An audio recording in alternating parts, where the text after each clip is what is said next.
All right. Good morning, everybody. Now, today we'll be having a combined class, the entrepreneurship and business management, combined with the software and software application development. So, today is the last and the final class. I can see the entrepreneurship student has joined us. We just finished the cybersecurity side. So today we'll be considering research methodology using AI. Our trainer for today is not new to the cybersecurity student, to the software application development student. But for the entrepreneurship student, I would like us to jam our hands together in the chat room while I invite Mr. Olugbenga Ajewole to take over for the class. Mr. Gbenga, the wheel is yours. Hi guys, hello. How are you doing today? Hi, hello everybody. Can somebody say hi to? Let me hear you. Hi, Hi, Benga. hi, welcome. Hi, Mr. hello. Good Benga, day. how are Hi. you? I'm all It's good right, to have thank you. you, Hello. thank you. I appreciate. All right, all right. My name is Olugbenga Ajewole. So because I could hear the moderator saying that it's a combined class. Of course, it's a combined class. I know that. So I believe I'm not new to the software development side of the thing, but the entrepreneurship. I think we might just be meeting for the first time. I can't really say. I can't really say. Yeah. Okay. But yeah, let's get to it. Today we're looking at research methodology using AI.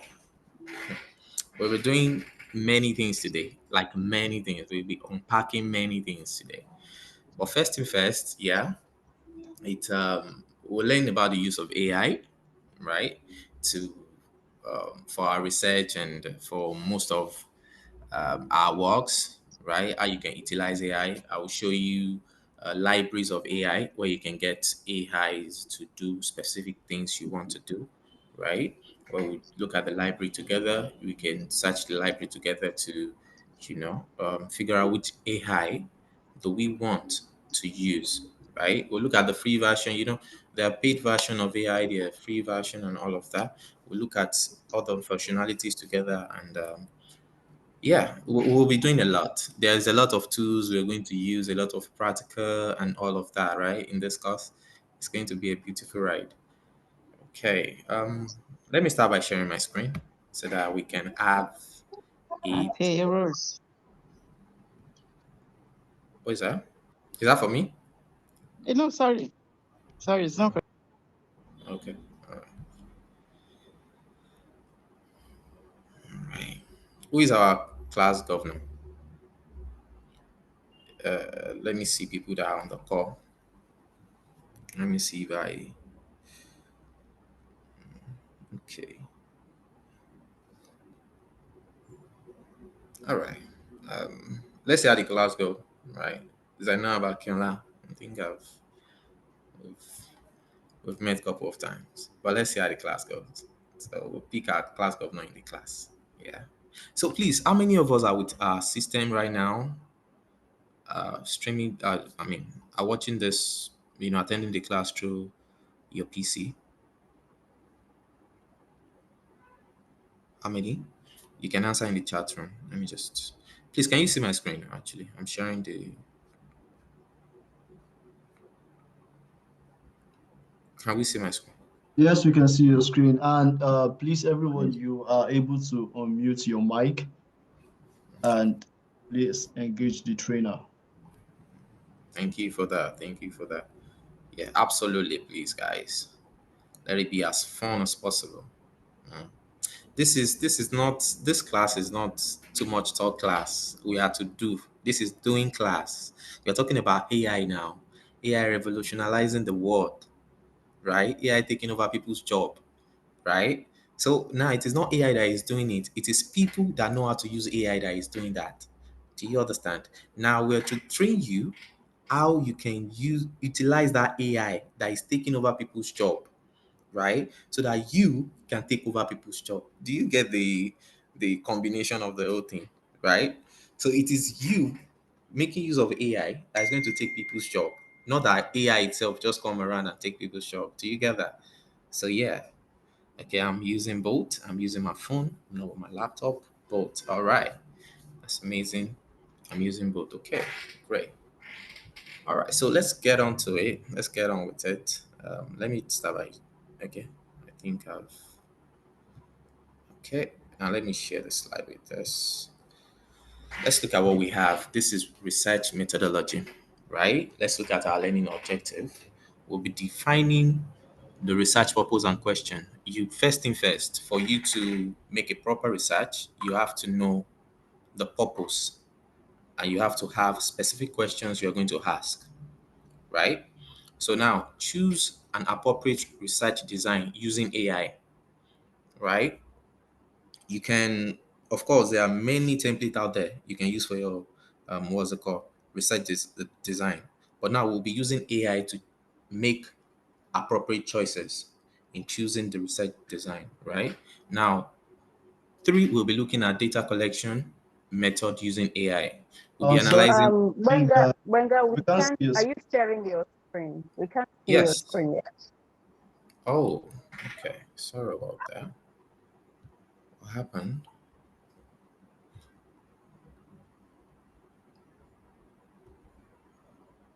Okay. Can we see my screen now? Yes, we can see your screen now. Okay. Amazing. Amazing. All right. So yes, so this is the part of the screen I was sharing, right? So now, four, we want to use AI in outlining data analysis techniques. So we'll be using AI instead of the normal conventional way where you like input your data onto Power BI for visualization. We have Tableau and other visualization too. Now we'll be using AI to do all of that, to outline our data analysis techniques and all of that, right? It is, when AI is around, the call for me, anyways, I call AI live made easy. That's what I call AI. Because repetitive tasks we do all day and all of that, it's not made easy in the sense that you can just impute normal typing message, just put it inside, and then it gives you a structural, it gives you what you're looking for, or maybe an idea of what you're looking for, right? That's when you keep on, putting prompt and all of that, right? So we look at prompt as well today. Mm. Just we'll not look at it in details, but how to like write a a full functioning to do what you want, a prompt to do exactly what you want, right? Okay. So we'll for five, we'll be looking at AI in address validity and reliability, right? We'll consider ethical issues. We consider the role of AI in carrying out ethical research, and we'll acknowledge the limitations of AI. Of course, everything has a limitation, right? Okay, let's go into it. Are we ready for the ride? Mm, it's going to be a beautiful one. Okay, the first thing first, you want to define your research purpose and questions. Okay, what is, what are you really looking for? What are you now? Um, okay, for those of you that does not know me, or maybe you don't know me, I am a software developer. I'm an AI and automation engineer, right? And this class, I'll be taking it from the both angle, the angle. So it is like this. So for the entrepreneurship part, I'll be taking 40%, right? For the software development part, I'll be taking 60%. Okay. So I might be doing a lot of, you know, showing you some codes, training AI and all of that. Don't worry, it's a beginner friendly class. You can train AI. I will teach you how to train AI. Now you're like, hey, AI that is taking people's job, how am I going to train it? Right? Which we learn in this class, and you see how easy it is. You don't need to what's it called?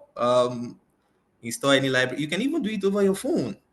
That's the beautiful part of it, because the tool we'll be using is online. It's you can access it through the web, so you can train it over your phone. So so yeah, I'll be doing. I just want to put it out there: a 60% from the software development side, and then a 40% from the entrepreneurship side. Okay, right. Okay, and Benga, sorry to cut in. So just before you continue, I would Okay. like to also say one or two things, especially to our business students or entrepreneurship students. We all know that AI has come to stay, and it's important that that everybody falls in line and get to know how to use this AI for different functions. So you might based I mean from what the trainer have said, you would be seeing some codings and all, but just open your mind and know that you still would need this, right? At the end of the day, if you do not fall in line, you would fall out of line with AI. And when people are scared of AI taking their jobs because you do not know how to use or work with AI, so your business may suffer, or the AI would actually replace you at your place of work or business. So please, let's all pay attention and learn as much as we can. All right. So Benga, please over to you. Continue. Thank you. All right. Thank you so much for that. Thank you. All right. So yeah, let's define the purpose and the questions. We will have to understand what we are looking for in research. We've started the class, okay? So now we're taking the first learning objective, which is research purpose and question. Before you move further, before you collect your data, now, before you make any research on any particular thing, let's say you're working for, let me pick you from a case scenario, right? Let's say you're working for a startup organization, and what does the organization sell? What do they sell? What can they sell? Now, let's say, yes, let's say the organization is selling food.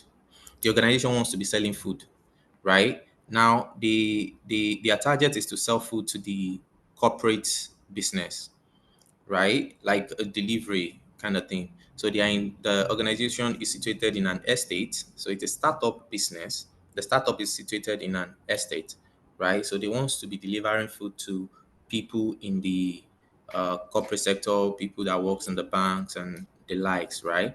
In within that estate. Okay. So they are new to that estate, and they are new to the business, obviously, because they are a startup, right? So one thing they want to do, right? They have to collect data. You can't just go to a place and start up something. Yeah. One thing you have to understand is that whatever you want to start up, someone has already start like done it before. Do you get? So there's to be honest, like I do say, there's no new thing around anymore. Everything is being done by everybody. Just the idea you're having right now about doing starting up something, someone has already done it, and someone has failed in it. Someone has succeeded in it, right? So these are past records of people. Those are data, right? Those are data. You want to collect all those data. Now, like let's go to our case scenario, right?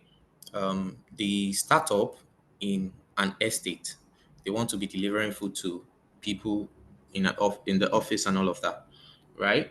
So now these people want to start up, but they don't have enough data to go by. They do not just want to like start a business and create a website and then just create a website and start up their business and like okay, we're a startup, or we are here to offer food and all of that. What they want to do is that they want to go about it by collecting data, by making their research.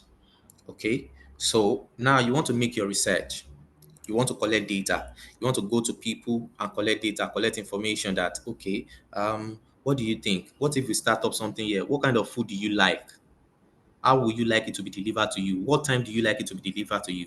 Now that is the question here.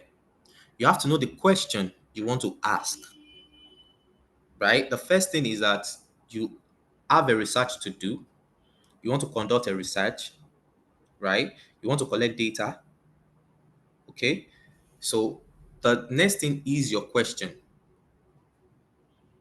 Now we have research purpose. What is the purpose of your research? Why are you doing the research? In our case scenario now, right? Why are they doing that research? Is to make sure that they don't fail once they start the business. Let's say now the startup now, they start without collecting data. They start without making research, reaching out to people and all of that, right?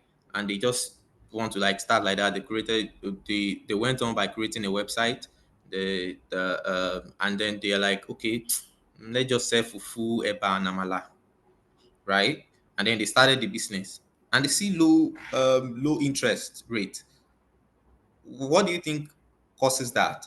It is because they did not go by collecting data, by asking the right information, by structuring their question correctly, right? They don't know which one works. They don't know, maybe people really like eba and fufu in an hot afternoon.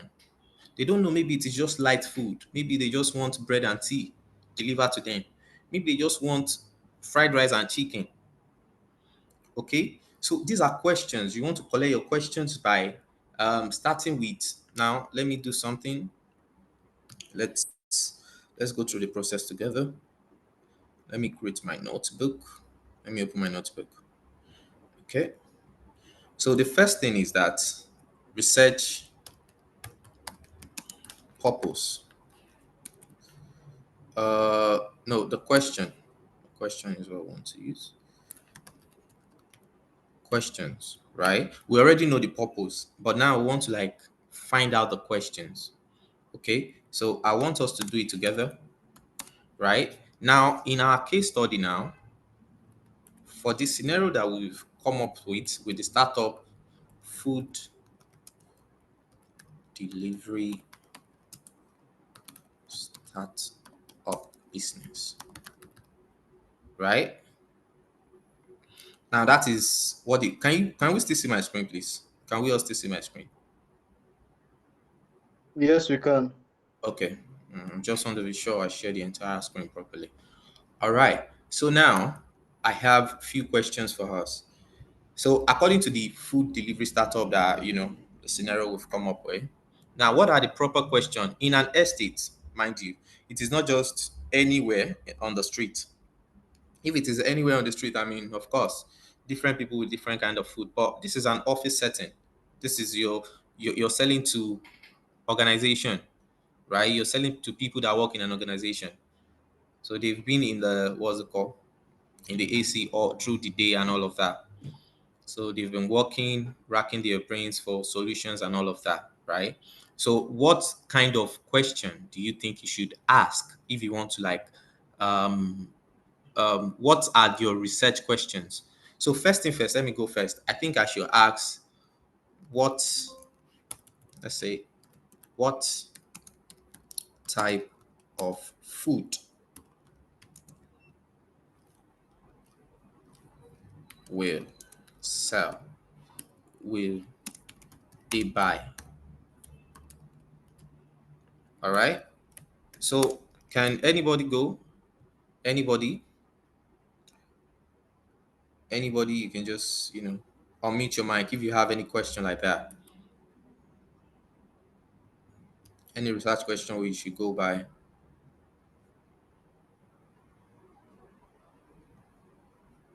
Should we start calling people?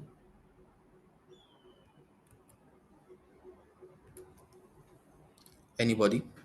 What time is it usually consumed? Thank you so much. Yes. What time? Let's say time.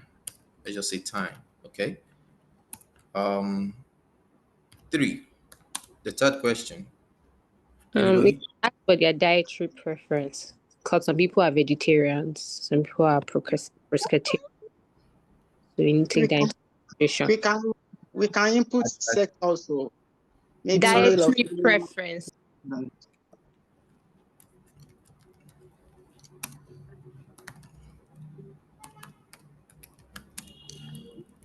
Then sex, Yeah. gender type, or age Wait, range. someone just said something. I want to get that. Okay. What? Age range or gender? Uh, So what does I mean? It is a food business now. Age yeah, range. the type of people you are targeting, is it for adults based or kids? Maybe they love ice cream. Is it for ice cream center just to attract young kids or strictly for adults? Uh, Uh, so it is like you're selling to people that work in an organization, right? okay. So you want to put that in consideration as well, because you can't just be asking a lot of questions. You want to, be structural on your question, on the question you ask.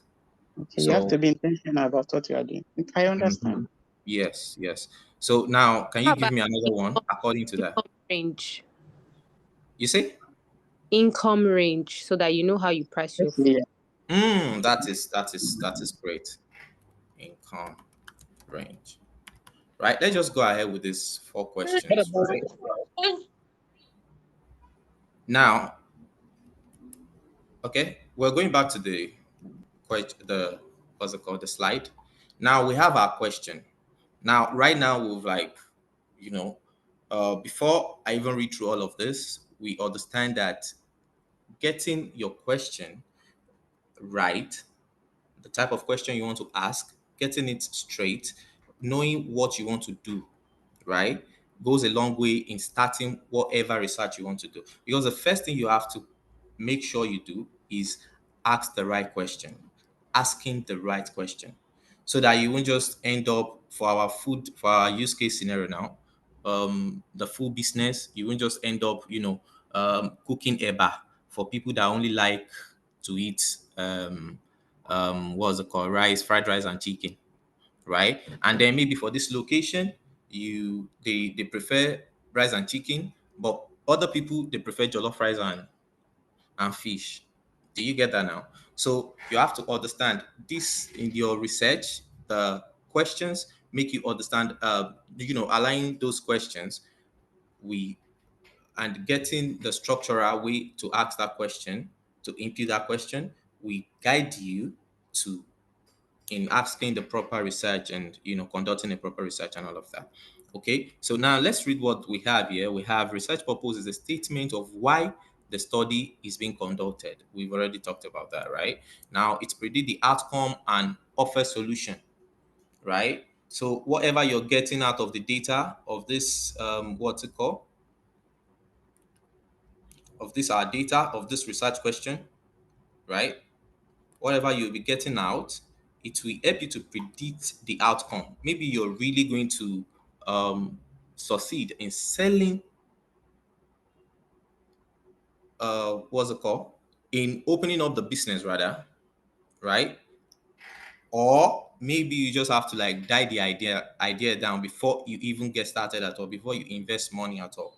Maybe people don't even like eating in the afternoon, right? These are, to predict the possible outcome for the startup business in the use case scenario that we're trying to get. Okay. Now the rules are important. At its core, research purpose drive the why, right, behind every methodology car decision. It helps to advance knowledge, theories, and application for societal benefit. Okay, and it also justify the chosen approach, explaining the reason behind data collection. Of course, you have to know the purpose. It will explain the purpose, the reason why you're collecting those data. That's the purpose, and the question will help to structure that nicely. Okay, let's just go ahead to our question. Now we have question. We have already tackled our question. Now, uh let me go back to our learning objective. For our learning objective, we have research purpose and questions. So what I would be doing mostly in this class is that I will be using those tools, those AI tools and the functionalities to like showcase. I won't be going much on the slide, right? I'm more of a practical person than reading much of the slide and all of the outside. I think with just little explanation I did, I've been able to tackle the research purpose and questions, and then we've tackled it up to this, integrating purpose and all of that to it. So now let's pick that. The next thing we want to do is approach research design using AI. Okay, so now in this our era, you don't just go around meeting people, individual people, and you start and you start by saying, please sir, well done ma, please I want to ask a question ma. So do you like eba or fufu? And then you're with your note, you're writing it down. Do you like eba or fufu? No, you did not like it. Do you like ogbono soup with it? No, you did not. No, you don't go around with that, with paper and pen like that. No, no, no, we don't do that now, right? There are forms online, there are forms, there are designs you can use, right? So we're going to be making use of Google Form in this class, right? All you have to do is to have a Google account, and that is it. So let me start by opening up my own Google account. Okay. So this is what we'll be using. So all you have to do if you're using your PC, just come here, right? Google Apps, and then go to Google Form, right? This is it right here. If you're using your PC. But if you're using your phone, you can just type out doc.google.com. This right here. Let me paste this into the chat so that we can get.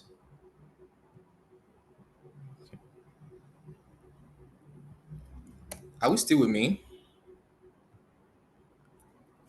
Right? Yes, we are. Okay. And also we'll be collaborating on this particular, whatever I will be doing, we'll be collaborating on it. So I will be dropping the links as we go on. Okay. So now the first thing, right? Let's go. That's all you have to do once you're on the page, right? One thing you want to do is click on blank if you want to create something like that. Okay. Now give your form a title. These are the questions. You see, we're on the question tab and these are the responses, right? Give your form a title, give it food. Okay, start up food delivery company, right? And the description of your form. You want to give it a description. Why you take it? Why you can choose to give a description or not. Doesn't really matter like that. But yeah, in our case, we want to give it a description. Let's say why we're collecting this data, why we're making this research. All right. So one thing we want to do is say to to understand our customers,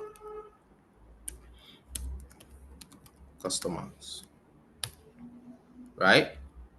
So you want to understand our customer. That is why we're. So now, what do you want to do? What is the next thing you want to do? So now you want to put the question in and select what type. Do you want it yes or no? Do you want it multiple choice? Do you want it a checkbox? Do you want it a drop down? Do you want it file upload, paragraphs, and all of that? Okay, in our case, we just want a yes or no thing, right? That makes it easier. Nowadays, people don't really spend their time trying to like type in a lot of informations. They prefer you give them a yes or no type of answer, or maybe, or you can put an option so that they can add others or something, right? So that is like a proper way to like structure your survey. So in this case, we are creating a survey. Okay. So now the first question we want to go by is uh, what type of food. Okay. um I want to make this minimal as possible. I want just go ahead type in what type of food we they like. Let's say what kind of food. Kind. Okay, let's say kind of food, right? Let's just say, let's put the question mark, and then you want to come here, right? So first thing first, so that other people can be able, you guys will be able to like add questions as well. Let me add you to collaborate on this particular section. Okay. So I will be sharing this in the chat room, right? You can as well add more questions if you want to. So if you want to add people, right, come here, click on the share button. Once you're on the share button, You can add people, you can add their email through their email, but for me, I'll be adding through links. Okay. So I want you to be able to, anyone with a link, I want anyone with a link to be able to edit and view. So let me copy. Oh, okay.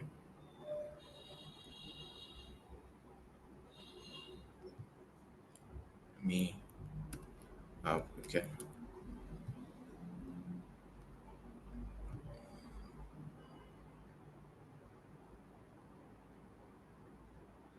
Anyone with a link. It was meant to prompt a link for me so that I can copy.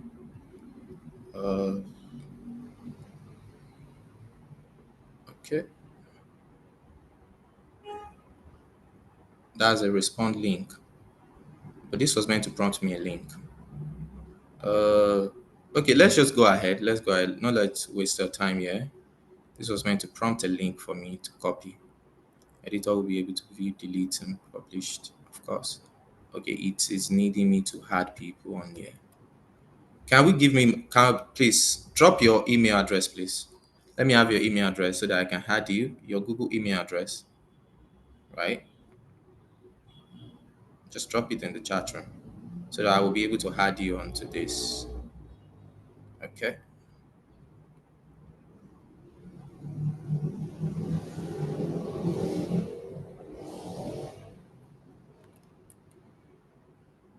Right.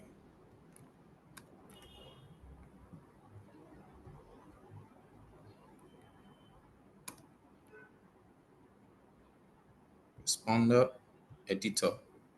Okay, let me send it to you.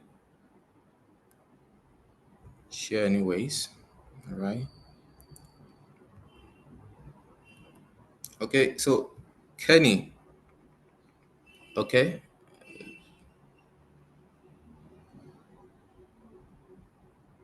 Kenny, please check. All right. Tell us if you can as well add question.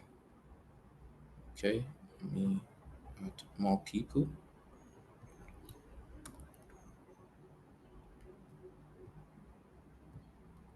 Let me add more people.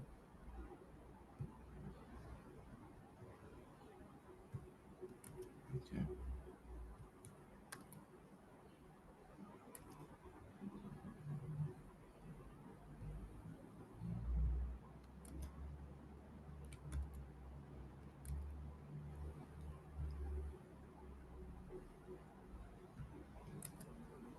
Okay. All right. What I want you guys to do is that just add questions. Okay. I can't still see anybody on the screen, right? Add your question, the proper question you think our startup food delivery company should ask their customers. Okay, so what kind of food in this kind of food scenario now? You want to add the actual, is it fufu? Let me just go ahead and put anything so that we don't waste our time. Or I believe is it rice? Okay, you can as well add multiple. Okay, or if you feel like you will not be able to ask all the question at once, you can add others so that the user can itself input the kind of food they want. Okay, so this will help us to structure our survey very well. So once you're on this platform, please let me know. Okay, so that you will be able to ask other questions. All right, are we there? Are we on that platform?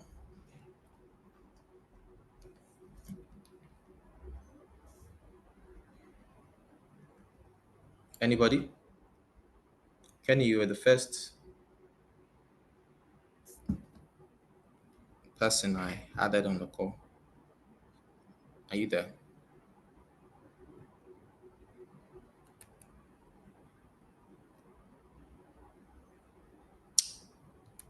Hello, class. Are we still with me? Yes, we can hear you, Mr. Okay. Some Okay. When I was, yourself okay. to speak, Uh, to respond. all right. Thank you. Kenny,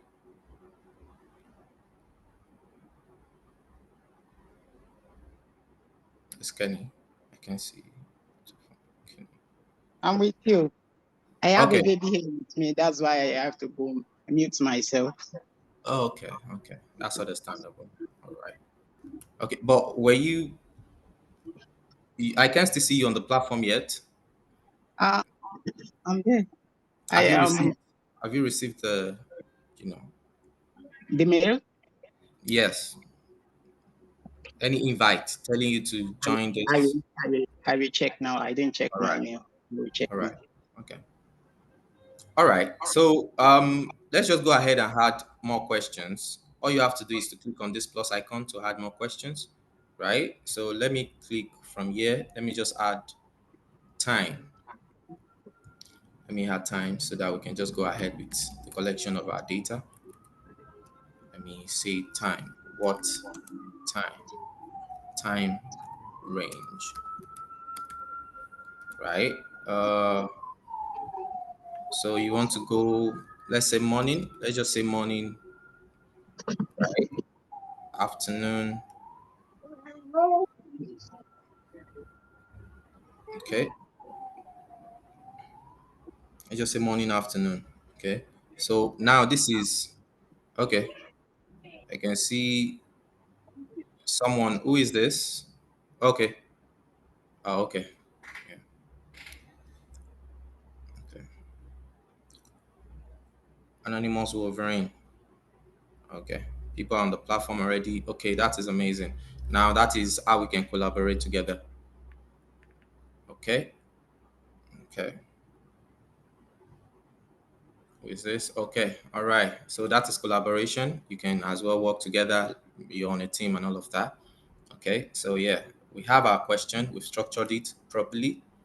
Okay. Now, what next do we have to do? Now, I want to now use AI, right? So the first thing after you have your, I mean, you've gotten your questions, you've structured it in a what to call in a design using Google AI, Google Forms rather, right? Now I want to now use AI after collecting those data.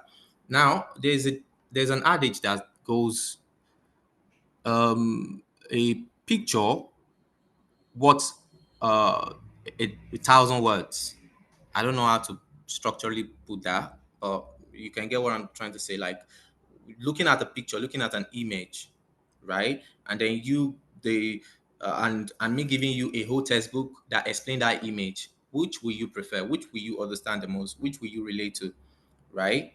You relate more to the image because you can see it, you can visualize it.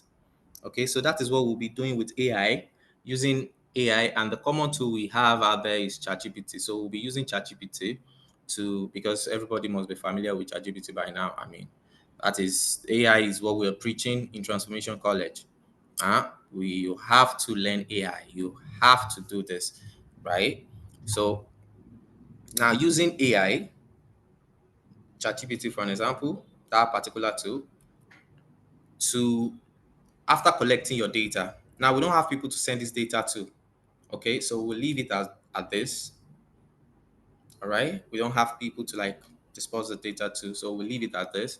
And next thing we want to do is go to our ChatGPT. Let's say in this scenario now we have our answers. People have responded to this, or let me send it to people so that let me send it to people. It has been published. Let me copy the responder link. Let me make it short. So let me ask us to fill it. Okay. Let me go to our chat room.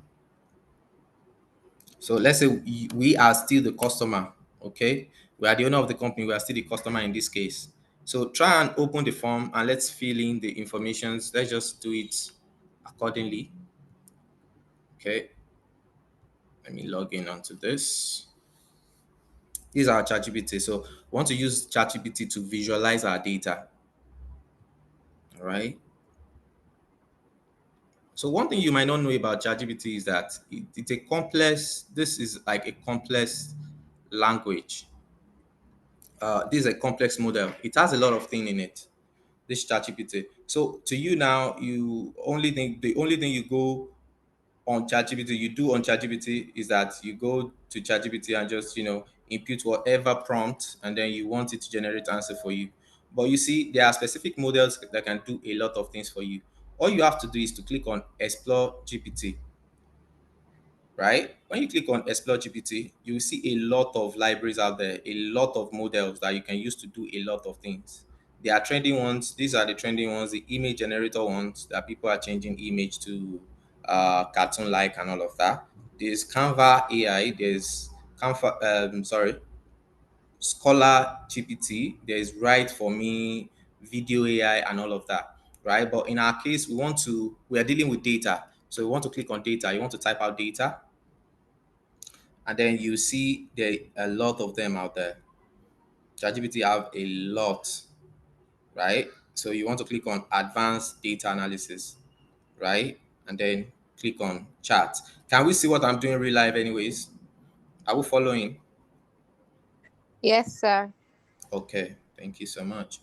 So click on start chat, right? So instead of going through the normal conventional one, I mean, of course, it is still going to, the normal one will still give you what you want, right?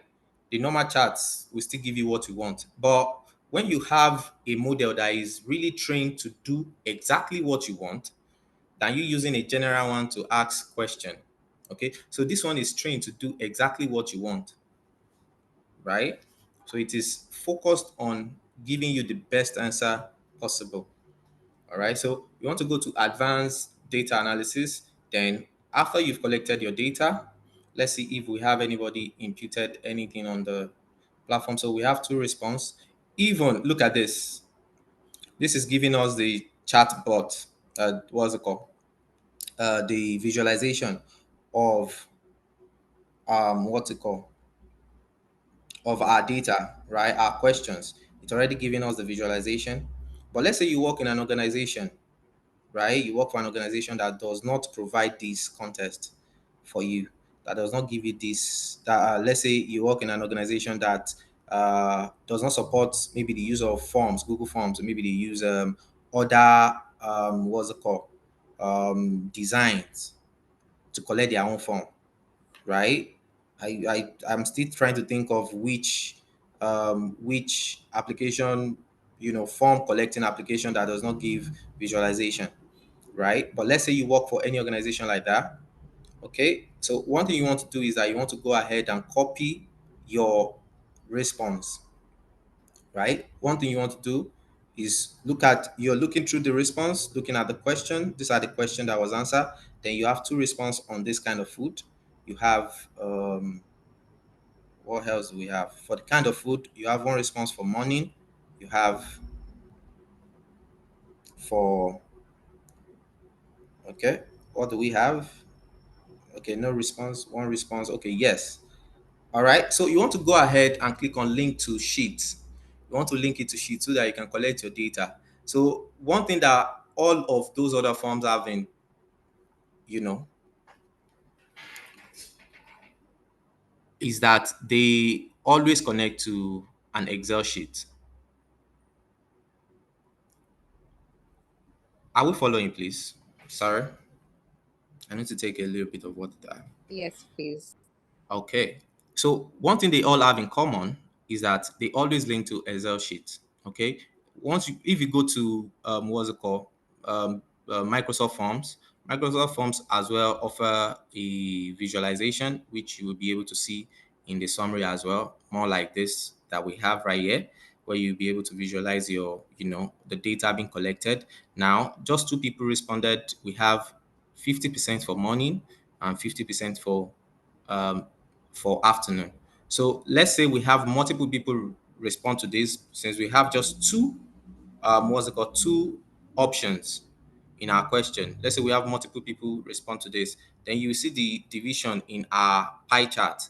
You see how it goes that maybe we have multiple people for morning, then we have multiple people for afternoon, right? For the type of food, the only two people that responded, I think they like rice, right? They don't really like fufu like that. They don't even like fufu at all. So the two people that responded to this, they only pick rice. Let's say we now have multiple people who respond to this, then we'll now able to structure our what's it called, our data properly. But let's go ahead with the visualization I'm trying to show us with ChatGPT. Okay. So you can even go ahead. Let's say you don't have the question. Now let's speak it from the question aspect, right? All you have to do is to structure your prompt very well, right? And give ChatGPT to give you possible questions that you can really ask. In our case, we only have few questions that we came up with, right? But we don't have more than few questions. We don't have more than these, 3 questions. We want to generate more questions. Let's start by generating questions. Let's start by inputting our prompt in ChatGPT. Now we know the organizations we are into. It's a startup business for food delivery, right? And we want to deliver to corporate organization. And what is the purpose, right? We already know what our company do, right? Now, what is the purpose? What is our research purpose? The purpose is to know maybe they like the kind of food we want to be cooking. Maybe they will prefer a different kind of food to what we will be making. All right. So first thing you want to do is let ChatGPT understand what your company do. Okay, I work in an organization, in a startup, in a startup organization that deliver food, right? To people in the corporate uh, settings. Let's just say corporate settings, right? Please, are you following? Let me increase Yeah. this so that we can see my screen very well. Okay. All right. In corporate settings. All right. So now I'm using an AI. This is Grammarly. You see, AI is out there really. Okay. So I work in an organization, in a startup organization that delivers food to people in corporate settings. Okay. And what is now the purpose? Now I've made AI to understand what the organization do, what we do in the organization. Now I want to state the purpose. Why should AI give me the information?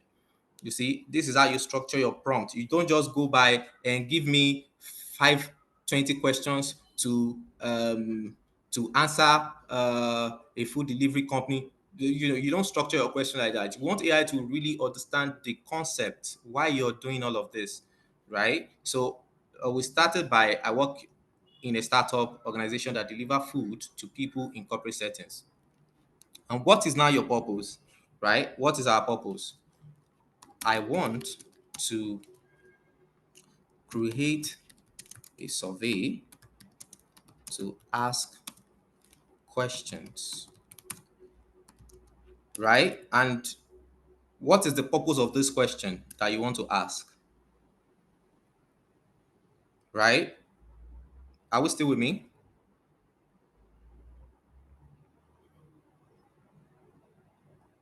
Anybody there?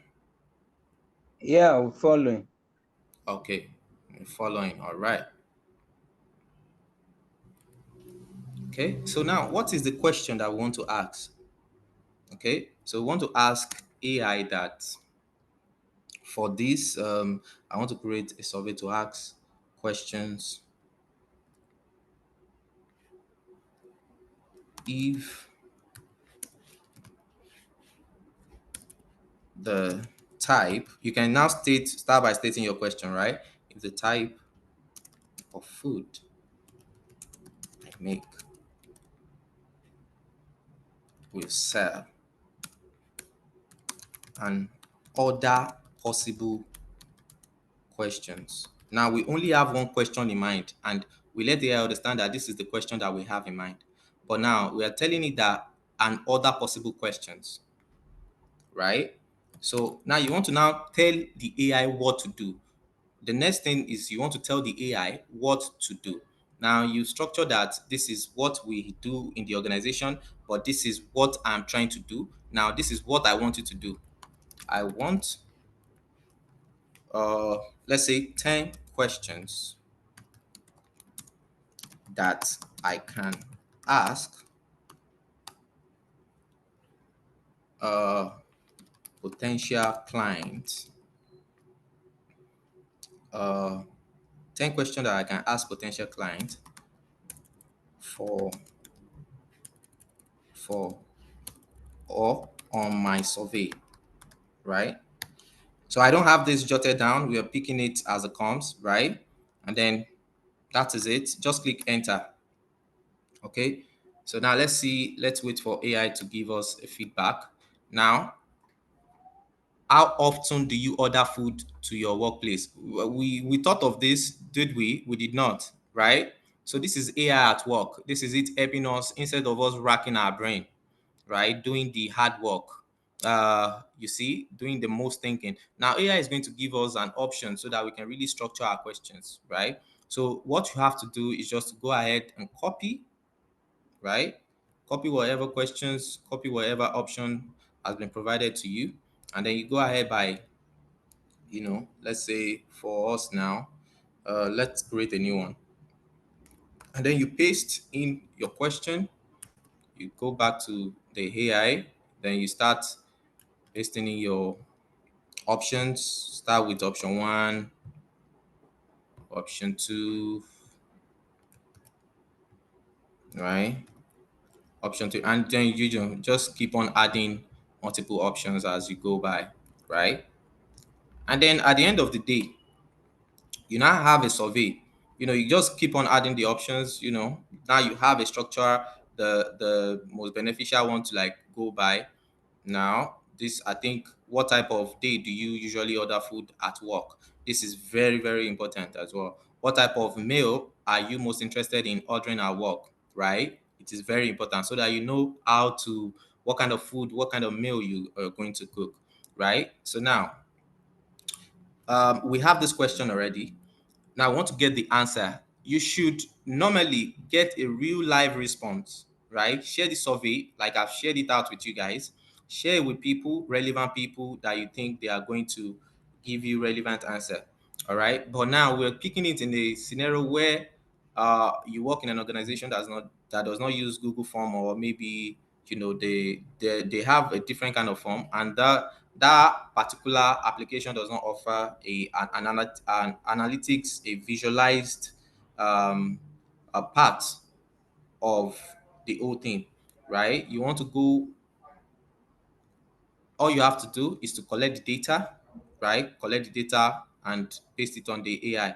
But now I want AI to generate us the response itself. Now let's go by at as the client, and at as, let's say, 20 client, and answer the following question,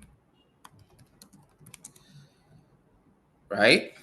And I want to tell you to put the questions in an Excel sheet. So now AI is doing its thing. It is important, and we'll look at all of this as well. How we can train AI, how we can train a model to predict and do all of these things as well. So let's download the file. You see, AI has like automatically collected everything, like it generates a response inside an Excel sheet for us. Now, according to our prompt, don't forget your prompt is the key to talk to AI. Now let's download our form. Now, let's say in that organization that you're working with, this is what you have. You've been able to like turn it into what's it called? An Excel. Like it is being linked to an Excel. So you have the Excel file, right? And the next thing you want to do is to go to your AI. Click on this plus button, right? Click on upload from your computer. So for me, I have, this is it. This is the file that was downloaded. So you want to add it. Okay, let it load. Now we have it here. Now the next thing you want to do is create a visualization for me regarding the response. Now you can even do this in a new tab. It is not necessary you have the. I hope you're getting what I'm trying to do here. Yes, sir. Okay. All right. So we want to go ahead, create a visualization for me regarding the response on the Excel sheet attached. Right? Now I'm telling it to create a visualization for me regarding the Excel sheet attached. It's not that AI will not know that I attached something. Of course, it's definitely going to know, right? But to get a proper, what to call, a more adequate, that is why prompt is very important, right? Your prompting, how you prompt your AI to do certain things. What I'm going to ask AI, let's say I'm going to give us a classwork version, right? We're under prompt engineering and all of that. I will ask AI certain things, and then I'll let you ask AI, your own AI, that particular question. I'm just going to ask the question, and then the response I will be getting will be more accurate than yours. It is not bragging, but now we'll put it into action. We'll see it very soon. But let's continue with what we're trying to do in class, right? Now, we can now go ahead, right? Create a visualization for me regarding the response on the Excel sheet. Now, the visualization now, do you want it in bar chart, in pie chart, or in scattered plot, or any other visualization tool that we want? But now we want AI to do the thinking for us. Now, we want to go ahead by saying be creative, right? With the type of visual you will be using for, or do I need to like increase my, so that you can see my prompt, right? Type of visual you'll be using for um the type of visual you'll be using. Let's just stop it there, right? So now we want to go ahead and click this. Let me reduce. So we want AI to do its thing, right? And it is creating a visual for us, analyzing it. Now, one thing that we did not do is tell AI that we want it in an image format. Okay, so that is one thing that you see. It understand that what we are trying to do is still definitely in an image format. Here is a creative set of visual based on the survey. Okay, so now let's click on. I think I should have. I'm coming. Would you like in a? I will like it in an image format. Right? Let's tell it to give us in an image format.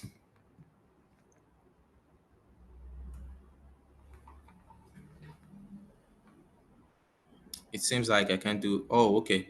Well, so for me, I've reached the limit for my AI. But what I'm going to do is that you can see I'm on the free version. You see, so this is more the advanced data analysis is more technical. But yeah, what I'm going to do is that I will share this my prompt with you. This particular Canva I'm on.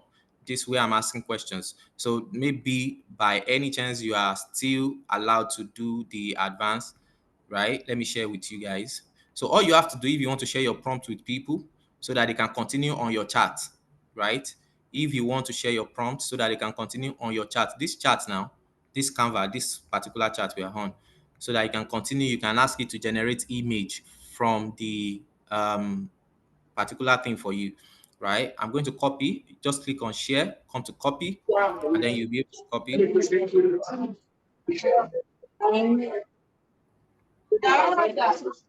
Rashid, do you want to say anything? Rashid, Kindly mute your mic, Mr. Rashid. thank you, Madam Stella. Okay, so now please go ahead and so I've pasted the what's it called? I've shared the chat link with us. Now you'll be able to see my what's it called? My charts, my history, everything that I've done here. you'll be able to see, and then you can go ahead and prompt AI to generate us an image.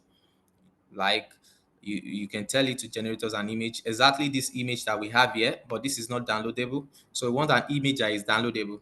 So all you have to do is to tell it to generate an image for you, right? So that is that. Just so in case you're working in an organization where you don't get to see a visual like this to go by. I mean, this is understandable. I don't need to like start looking at how many responses we have. All I have to do is to look at this pie chart, look at what we have on this survey. Look at okay, for us now we have 67%. I mean, definitely this one is winning. And then we can see the keynote here, right? Stating that red is for afternoon. So people want to eat in the afternoon. That's the time range that they want food to be delivered to them in this our startup organization. Okay. So yeah, that is that on how you can structure your own design using AI. Now we want to describe data collection method using AI. How we collect our data. Data is important. Data is essential. One thing I want you to understand is that for please, are we done with that? Please, have anybody clicked on this link? Have we tried to prompt AI to give us an image? If yes, you can, send the image in the chat room so that we all can see what you've been able to come up with. Let's see how beautiful your image is looking. Okay. Are we still with us? Are we still here? Yes, we are. Amazing. Thank you. Thank you. There's this moderator. There's this guy. I've forgotten his name. I think he was meant to be on this class. Have you tried to reach out to him? I see him all the time. I've forgotten his Um, is that honesty? That should be honesty. no. Uh he has one image with suits like this. I've forgotten, to be honest. Forgotten his name. Oh, Maven. No. I hear his name. Abiodun, yes. Abiodun. Okay, Let me let me see. yeah. Okay. All right. Let's just go ahead with so if you have the image, please just drop it in the chat room. Let us see how beautiful, what kind of image you've been able to generate with that chat, right?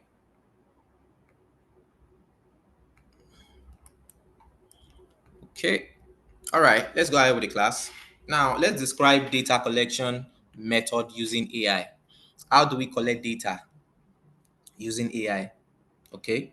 So let's go ahead by describing the data collection method. In research methodology, data collection method refers to the techniques or tool used to gather information, right? I think I skipped a part. I really actually want to show us something, right? I think I skipped that part.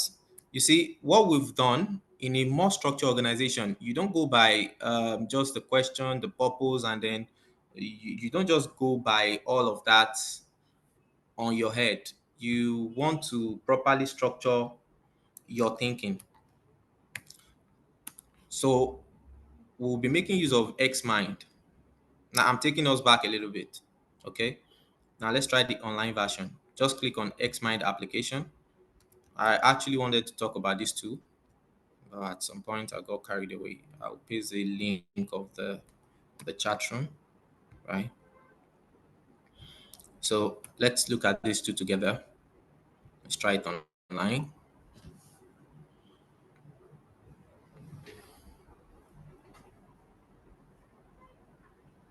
At some point I got carried away with the food company, especially when we enter the Izieba or Fufu around that corner. I'm very sure of that. So now, what does XMind? You can see XMind AI. All right, this too is very important in a well-structured organization.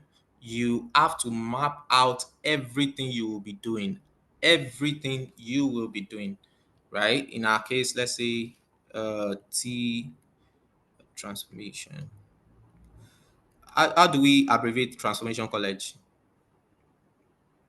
T- TC, yeah, TCBT. TCBT. Thank you so much. Okay, so let's say TCBT dash dash dash dash dash dash dash dash TC. Okay, let's use BT for the last name, right? Okay, let me copy. So be careful of your information. I mean, you've done of you've done all of that in the what's it called, cybersecurity class. So um, to make sure password cannot should include both letter numbers 1 2 3, right? You just want to create. So this is the process of you creating a mind map. So yes, I was saying, I said in a more structured organization, when you are in an organization and then you're working in that organization, the first thing you want to keep in mind is that you will always have to map out your ideas. Everything you will be doing, you have to map it out. You have to have a visual for it. You because you'll be it is not you. It is not you working alone now. It is you working with teams, with people in the organization. So how do you now relate information? You say, hey, so as I was going, I was able to come up with a question. No, you will map everything out. The questions will be mapped out for you. You will map all the questions out. So now this tool is to map out all of that. Okay, so they call it mind mapping. It's a mind mapping tool. I don't know, maybe we must have stumbled upon this at some point, but let's just fill in their survey. Let me try and skip so that we can get into the whole thing. Now we have template that we can go by. This is a brainstorm alone template. This is a problem. This is a travel template, right? This is a problem solving template. This is a read notes template. This is SWOT template, right? Strength, weakness, opportunity, and threat. Okay. So for us, let's go ahead with the template. All right. Let's just go ahead with the template. I think I find this more beautiful, but it's a travel template, and we don't want a travel kind of thing. All right, we want let's go ahead with this. Let's go ahead with the brainstorming template. Okay, let's open our mind map. Our mind map is at work right now. So the beautiful thing about all of these two is that they have a collaboration. You can as well collaborate on all of them. Okay, so I will be sharing the collaboration link for anybody that has opened the account. Okay, so let me copy an invite link. I'll just copy an invite link and paste it into the chat.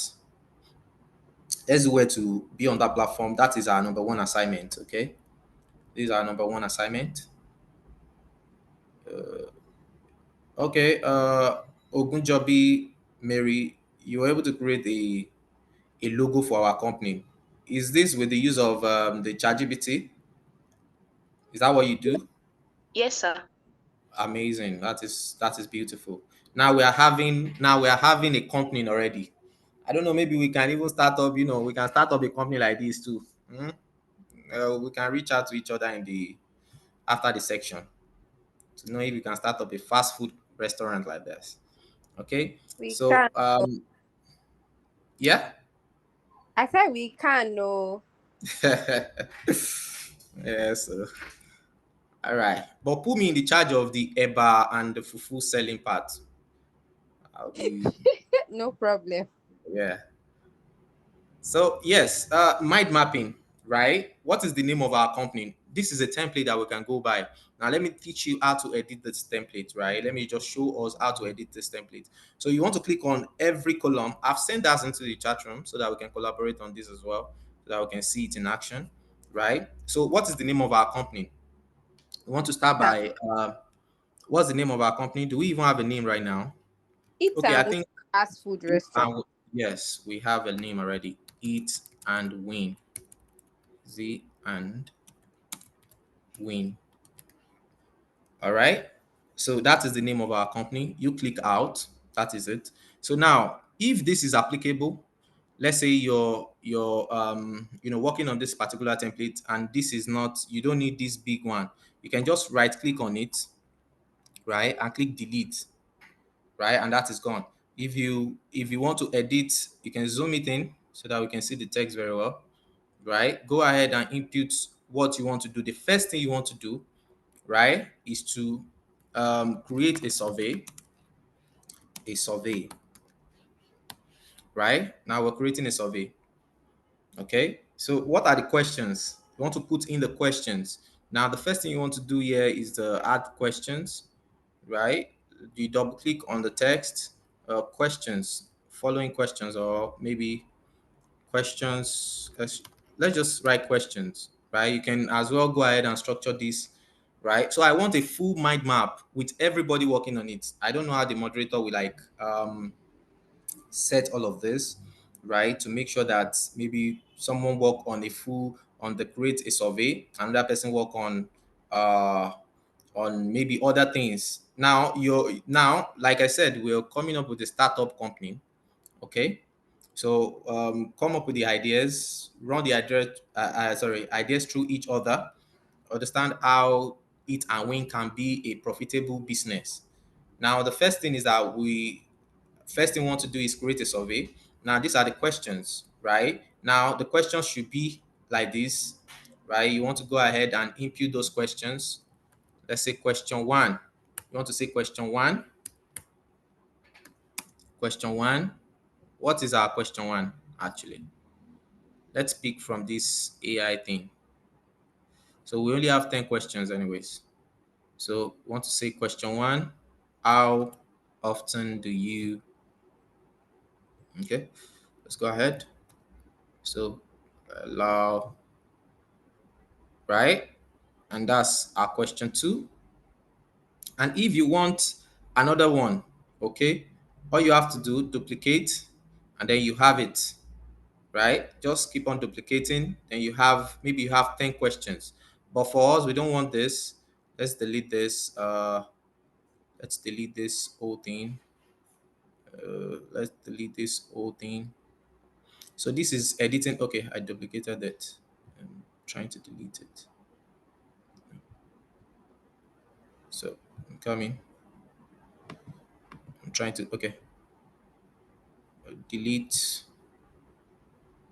and delete. Okay. So, I mean, this, we have question one to um, question 10, right? So the first thing is creating a survey, and these are the questions that we're going to ask, right? So you want to follow by, the visualization. You want to go ahead with the processes and all of that. And then if you still have multiple ones you want to do, just duplicate this, right? Duplicate. So it's been duplicated to this side of the, but if you want it down, all you have to do is to drag and drop it down. Okay, for this, it's not, okay, let me zoom it in for us, right? So, okay, it is not going to go down. You can see the cursor, so I can as well drop it here. That is the last place it could go, right? In for this our template that we're working with, right? But this is an eat and win organization. This is a fast food restaurant. Okay, so you can have as many. So just come up with a working mind map for eat and win.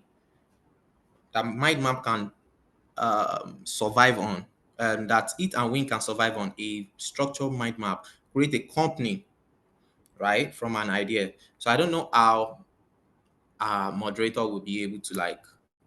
I think we'll talk about that in the after the class. Okay, so yeah, I just said I should show you that too. It is very important. Okay, so now describe data collection method.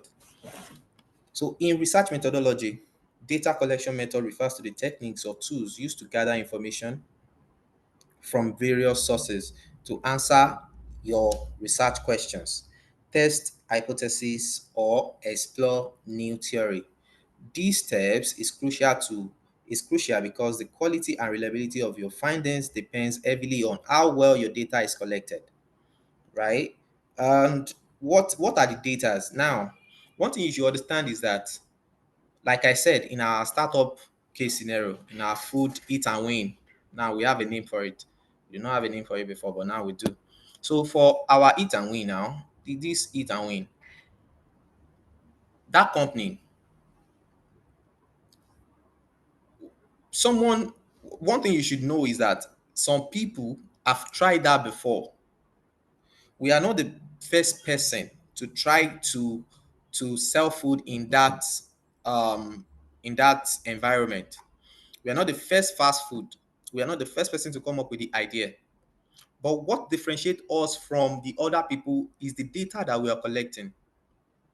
Okay, it is we are going about this with the data mindset.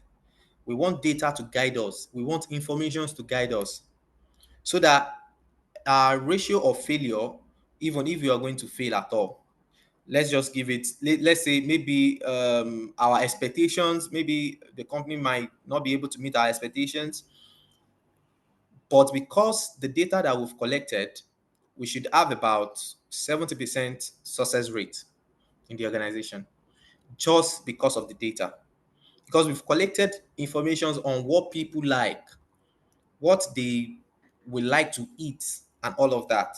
Okay, so it is the data now that we are going by, right? It is that information that we want to follow. Okay, so now it is important that you collect a quality and reliable data, right?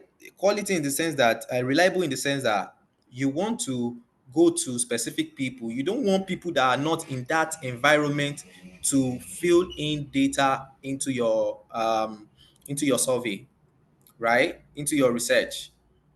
You don't want people that does not work in that environment. You want people exactly in that environment to fill in data, right? You don't want an abstract data. You don't want to just think that they should like this thing. Because of that alone, I mean, failure is sure. They should like this thing. Nah, are you them? Are they you? Do you get that? So this is a different organization, and then you have to think in their own collecting those data, right? Let the data guide you. Okay, so that is our data collection. You want to make sure that you collect quality and reliable data. And accurate data is crucial to obtain reliable and valid results, right? According to what we've said. Now, the type of data that we can collect, we can interview, right? Interview, that's the, to me though, I'll say it is the old approach, right? It is still efficient. Don't get me wrong. It is still efficient in this age. And the purpose of that is the purpose of interview is to gain deep insight into participant experience, right? Maybe when you sit with them, right? And don't let me even say it is old because, when you sit with people, they will be able to share their deep thought with you, right? They will be able to open, there will be back and forth questions, but make sure that you're collecting all of this data in one way or the other, right? Don't just listen. Collect with your mic, your speaker, your phone, or maybe your writing materials or something. Right now, focus group. You can collect data in focus group or obtain diverse view on specific topic. You can have a group of people talk about certain things. Now they can share their opinion with you, and then you tell them, oh, okay, a back and forth communication, like an open end question type of thing. Right now, observation. We collect data with observation. Using observation, now you can collect data by observing behaviors or events in their neutral. You can go to that environment and understand how cool that environment is there a lot of noise in that environment? Do people even go out at all? That is where maybe you should have an office, or maybe you should for our startup business, that's what I'm saying. All right, so you will know maybe you should have an office in that environment, or you should just maintain your what's it called, you should just have an application that will do the fast so that they can have it on their phone, right? How cool their environment is, you observe and all of that, you take notes and all of that. Okay, now type of data that we have quantitative data and we have qualitative data. Am I Let me see. qualitative data and then we have quantitative data, right? Qualitative data in this sense, can you give me, can anybody just, I mean, it's just a normal English grammar, qualitative and quantitative, qualitative and quantitative. Can anybody just, you know, Quantitative has to do with figures, numbers, percentages. okay. Qualitative has to do with something that is subjective, words, sentences. Ah, amazing. I like that. You've actually explained the difference between the two, right?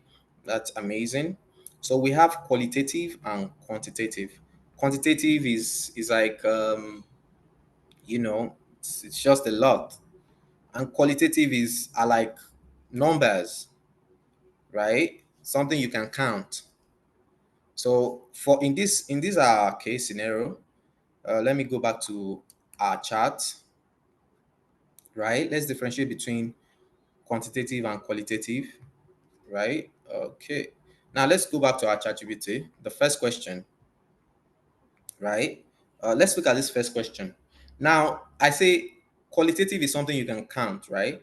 Why quantitative is something it's just words, right? So for this number one now, can anybody just answer? How often do you order food to your workplace? This question number one. This option, is it quantitative or qualitative? Do I need to call people? Quantitative. Okay. Another suggestion, another answer rather. Okay. I'm here. Oh, okay. Hi, Abiodun. Just joining. Okay. Nice. It's good to it's good to know that you are in the class. But you are always chappy. What is going on? Mm? And you did not log in with your account. But yeah. Does anybody have another? Is it quantitative or qualitative? I don't have light on my system. Oh, okay. Okay. I understand. Okay. It's great to hear from you. Thank you, sir. Yes, thank you. So, anybody, do you have anything to say to the question? Is this quantitative or qualitative? And if it is Stella that will be going with, now, Stella, are you there with us? Yes, I'm here. Okay, amazing. Please, why do you say quantitative? Because it has to do with frequency, number of times. Number That's why of. Okay, is it measurable or not? it's measurable. Okay, all right. So we have, what time of day do you usually order food at work? Is that quantitative or qualitative?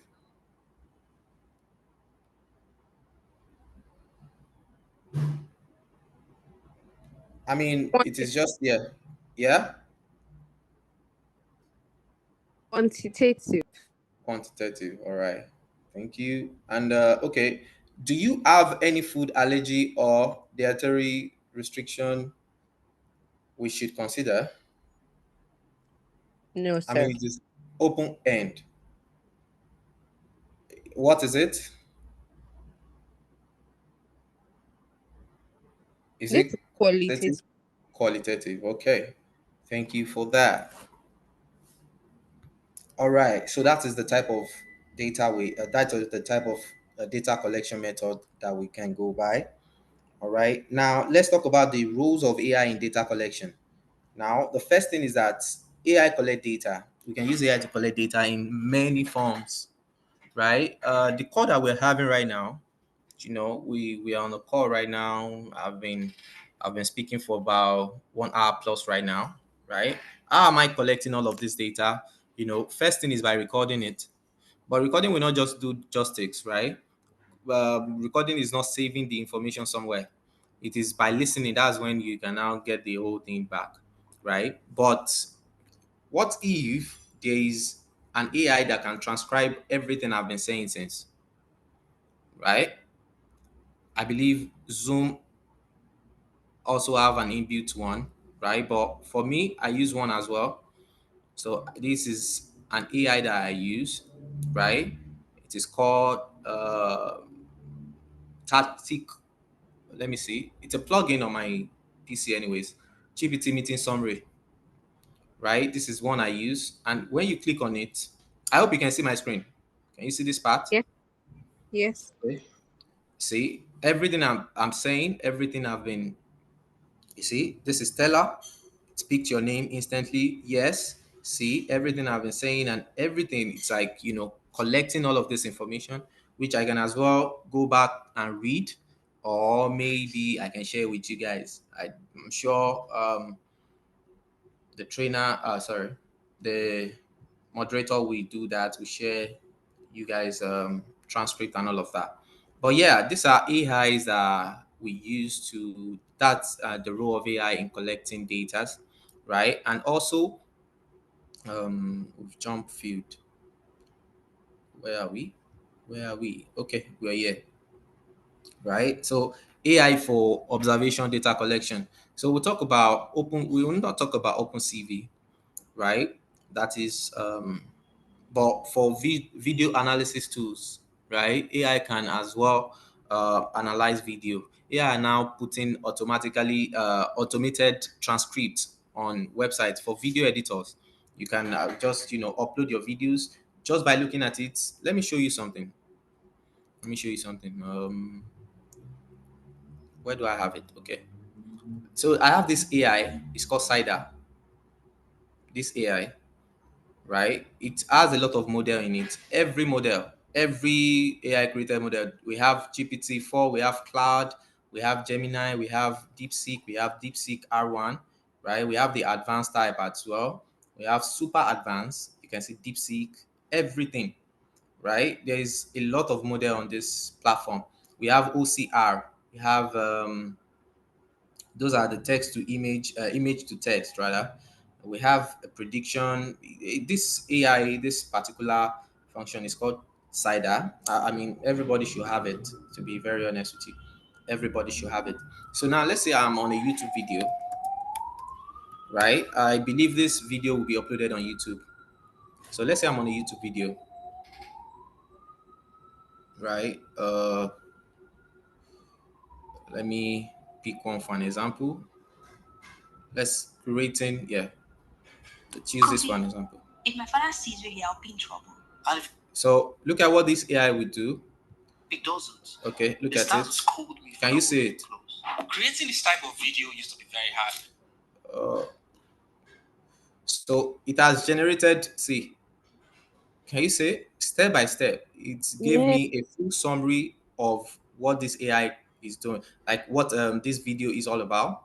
So this is very important as well. You should have this, right? I can make a full summary, and then making a full summary, all I have to do is just copy and paste and start reading. Oh, okay. Now it has limitation as well. I've been on this what's it called, cider for. So every day you have 30 to go by. You see, you have 30 what's it called, 30 query, 30 input.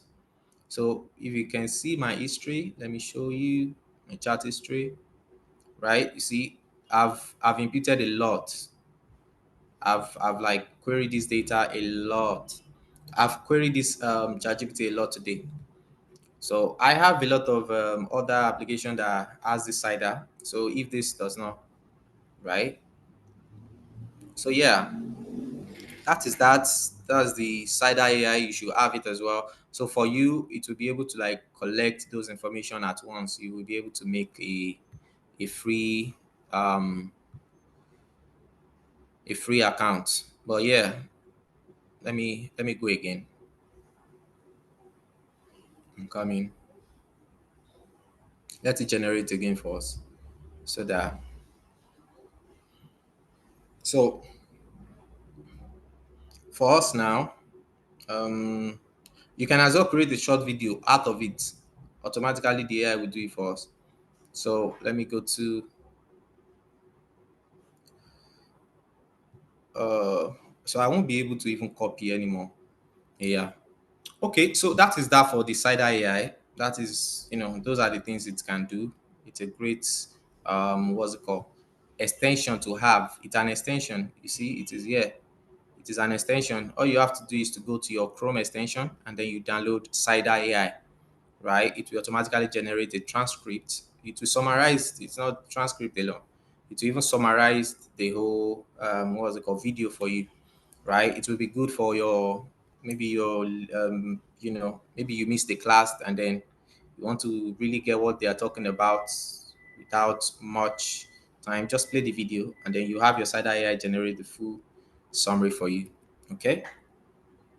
So yeah, please tell me that you're going to try it. Tell me you're going to try out. I'm more Oh, yes. okay. Right. Notebook LLM. Stella, are you for entrepreneurship, right? Entrepreneurship and or you're for software development? Which one are you? Side Entrepreneur. entrepreneurship. So where did you come about notebook LLM? It LLM. does the same thing that you just said Cider does. So I just thought I should mention. Ah, that's amazing. I like that. I like that. I like that. Thank you for that. Because some people we have information that they will not share.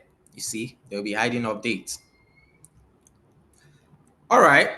So yeah, that is that, and also AI for experiment, right? We have AI for secondary data and all of that, right? The something will be shared with us so we can go as well and look at most of these tools. Now, AI advantage of AI for data collection. Nobody has actually sent this thing to us here, or you think we should?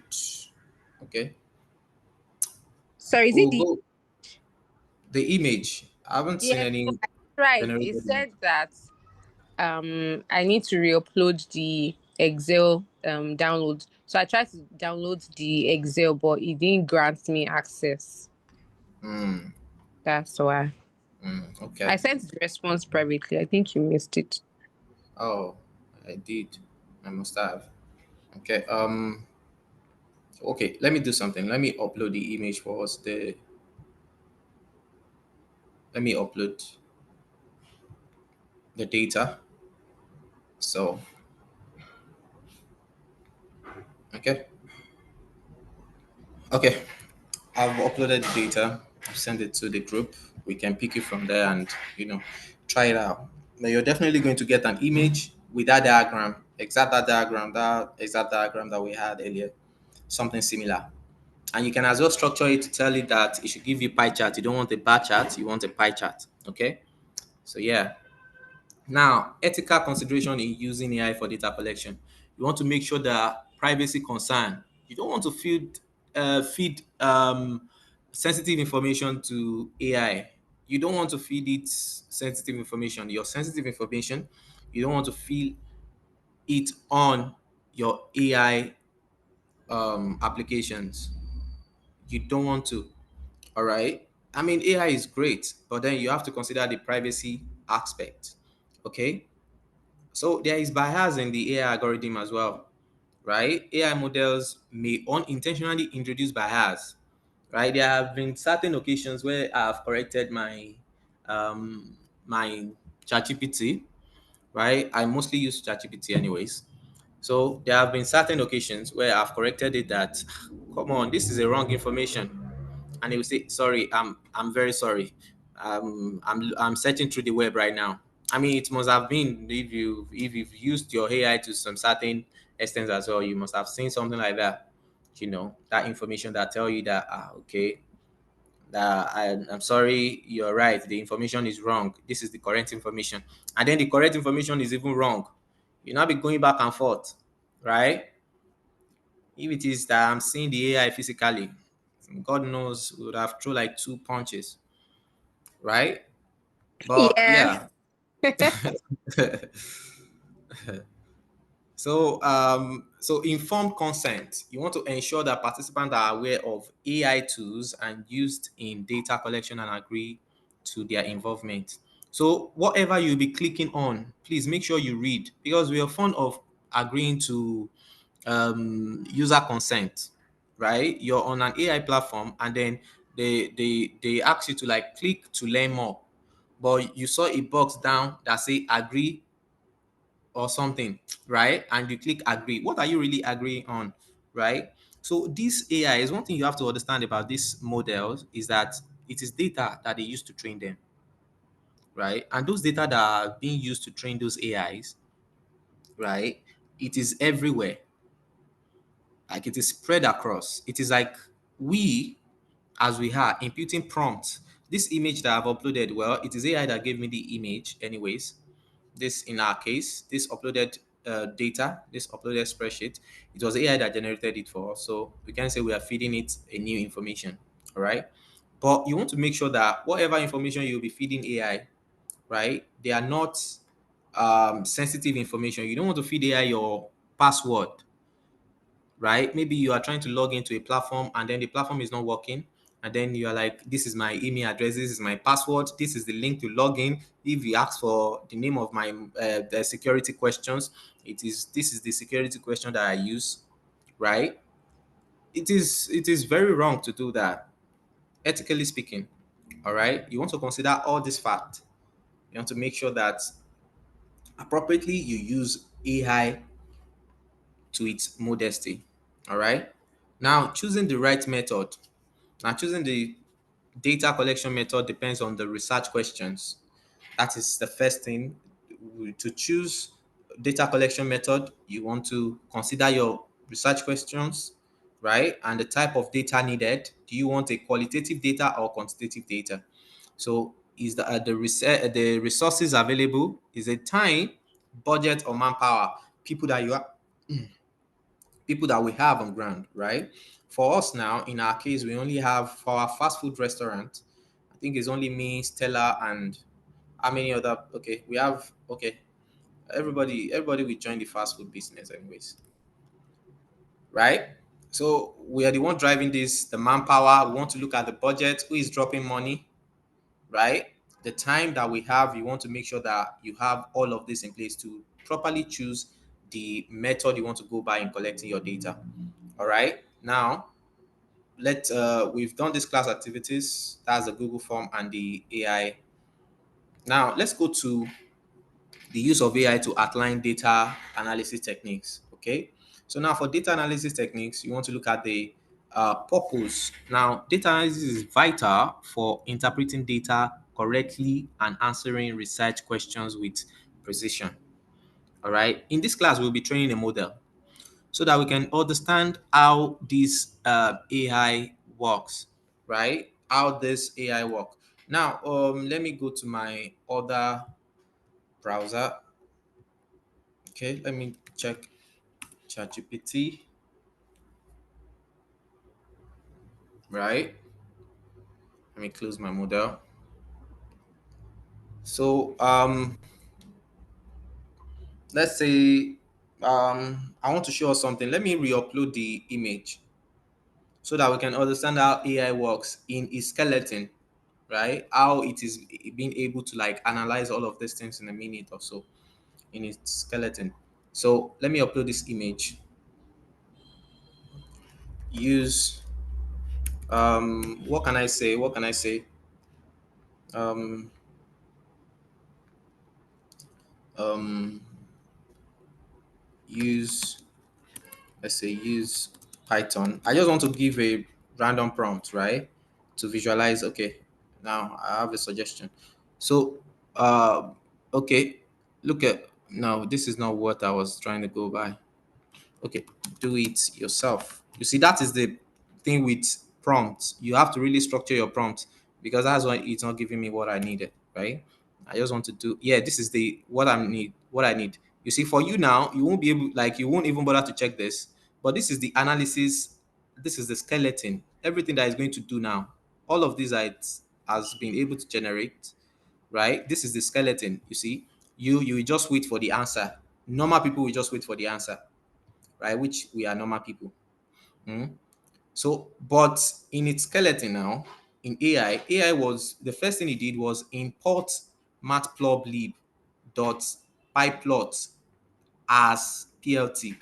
Now the next thing it did was import panda as PDE, right? And then the next thing it did was upload data, this data, it uploads its data. And then the next thing, went about creating a what's it called, a variable, and then naming it this so that you can later call those variable, right? Plot dot figure. Now it create a plot. It created a plot. Now it says show the plot. Now this is the plot showing it. It showed the plot to us, right? So this is its skeleton. Now we will now train our own model to do exactly this. How beautiful would that be, guys? Right? We'll do the AI job so that we can understand what AI does in the what AI do, right? Behind the scene. Okay. So let's go. We're going for a full ride. Mm. So we have descriptive analysis, and then we have inferential analysis, we have predictive analysis. So in predictive analysis is when we use linear regression, classification models, and time series analysis. So in this class, we'll be using predictive analysis, right? So this is so beginner friendly. If you have any question, just reach like just ask the question. By the end of the class, you'll be like, I don't know that programming, or training a model, all of these things is this simple. You will really love it. All right. So don't let me sugarcoat or sell it too much to you. Mm? Let's see it in action. So first thing you want to do, right? So we're going to train a model in this class, right? Don't worry. It is, like I said, it's like the most easiest thing to do. Training a model is like the most easiest thing to do, right? So now let's go ahead with it. So one thing we want to do is we want to go to our Google. We'll be using Google, right, for this class. So we want to go to Google Colab. We want to type Google Colab. Google Colab. Okay. Google Colab. Okay. So you want to go here, click on Google Colab, right? It is going to ask you to open or a new notebook. So for us now, we want to open a new notebook.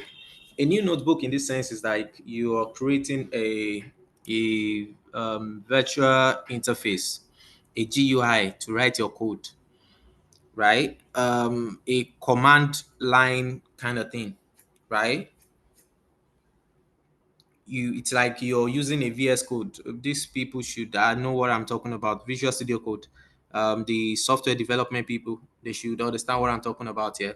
But to carry the entrepreneurship people along, right? It is just like you're having a notebook right here. It's like I'm opening a notebook. Where's my notebook, anyways? Like the name implies, notebook. So like I'm opening a notepad. I think I had okay. Okay.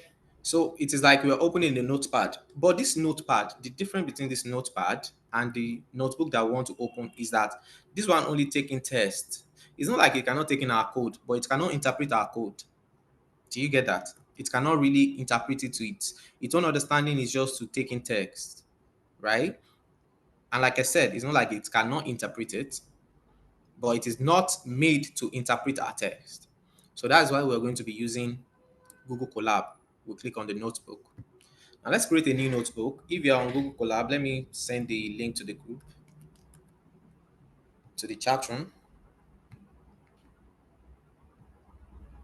Are we still following? Abiodun, this should, Yes, sir. yeah, thank you so much. Abiodun, this should be very familiar. Kennedy, I'm not hearing from you again. Richard, yeah, familiar face. Richard, right?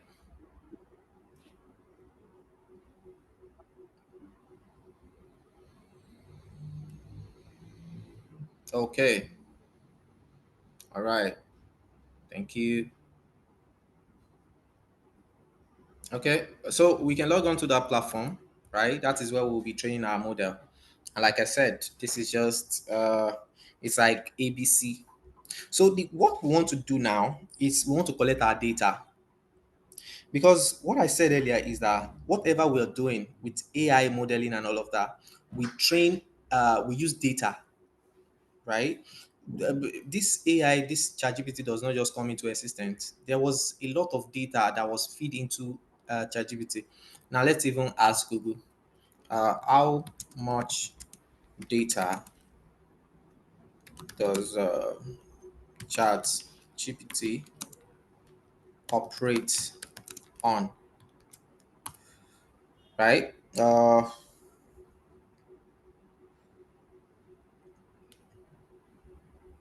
Data. Let me use data sets. Maybe he's looking at it in the data. Okay, yeah.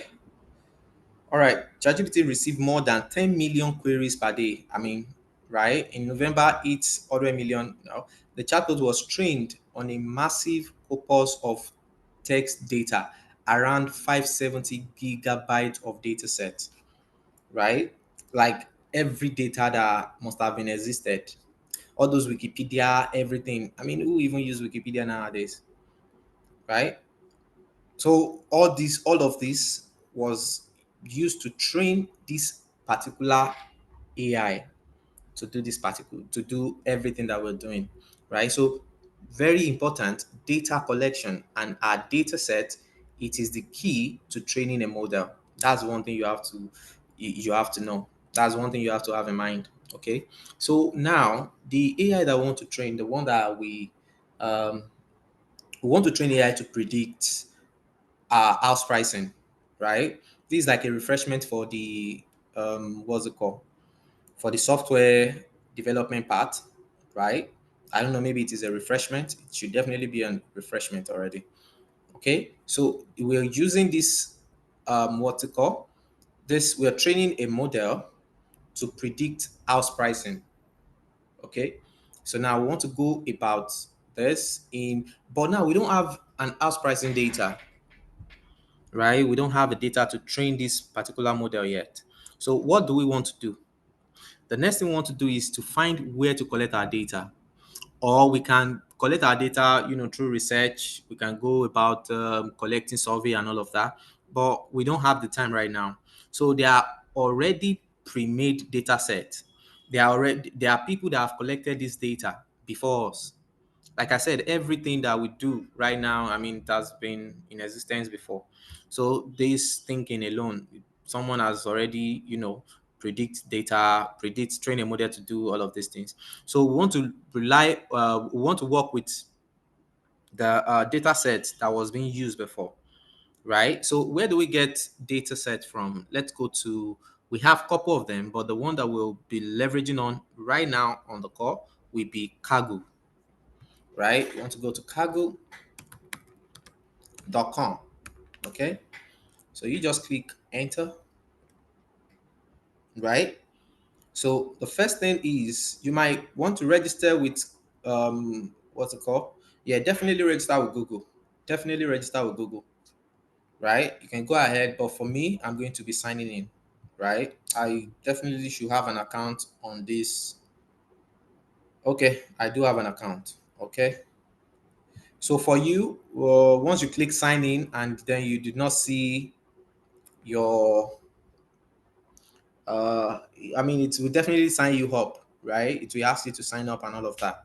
Okay, so the next thing we want to do is to search. We want to make use of this search box, and then we want to look for house price, right? House price. Is it house pricing? Something around that. No, this is not the. I'm coming. Let me get. Okay, housing. Oh, I'm coming. Give me a minute, please.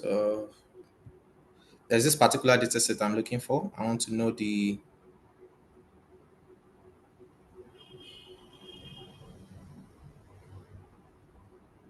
I want to know the name.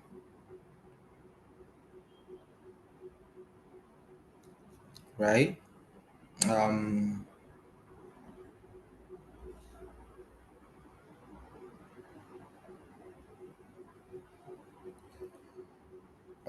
are we still there? Are we with Yes, me? yes. All right, all right. So sorry, just give me a minute. Okay, okay, okay. All right. House. Okay, house prices. Data set. I want to use the exact data set that was used in the class so that we can get. Okay. We're still here. So just click on the data set on this part. Okay, yeah, this is the one we want to work with, right? So click on it. If you are on this platform, right, you want to click on download. Okay, just click download and then just scroll down to the whole thing and click download data set. Okay, so that you can have it here. It is going to, yeah, it's going to download. Yeah, so go to your home and extract. Let me extract all. Yes. All right. So this is our data set, right? This is it right here. It's named archive 2, right? So the beautiful thing of training a model with um, this platform, this Google Colab, is that you don't need to like start, um, installing a lot of applications, right? In this our case, in this scenario now, we will be training model, but then are we going to be importing? Are we going to be installing libraries? They are all installed for us. This platform as all the library that you could ever think of. So that is why it is easier for the um, entrepreneurship part of the class to easily navigate this platform. Of course, it is the same thing we are training with using VS Code and all of that, right? But the simplicity and the efficient, I mean, you can as well, install a library, a Python library, and then it is an outdated one. Maybe with time, with time, you have an outdated version. You have to like uninstall, reinstall rather, right? But for this, in this case, everything is being done for you. The installation, everything is being configured in the proper way to like call the libraries and all of that. Okay, so now let me explain the libraries that we'll be using. First thing first, we'll be using Panda, right? What does Panda do? Panda will help us to process our data set. Now we have our data set already. Okay, we've downloaded our data set. Should we? I think we should open it. Will you agree? We should open it. It is in an Excel sheet, right? Let's try and open our data set. This is the one that we'll be using to test, to train rather. So there is test and train, right? Let's go with the train. Let's go ahead with the train.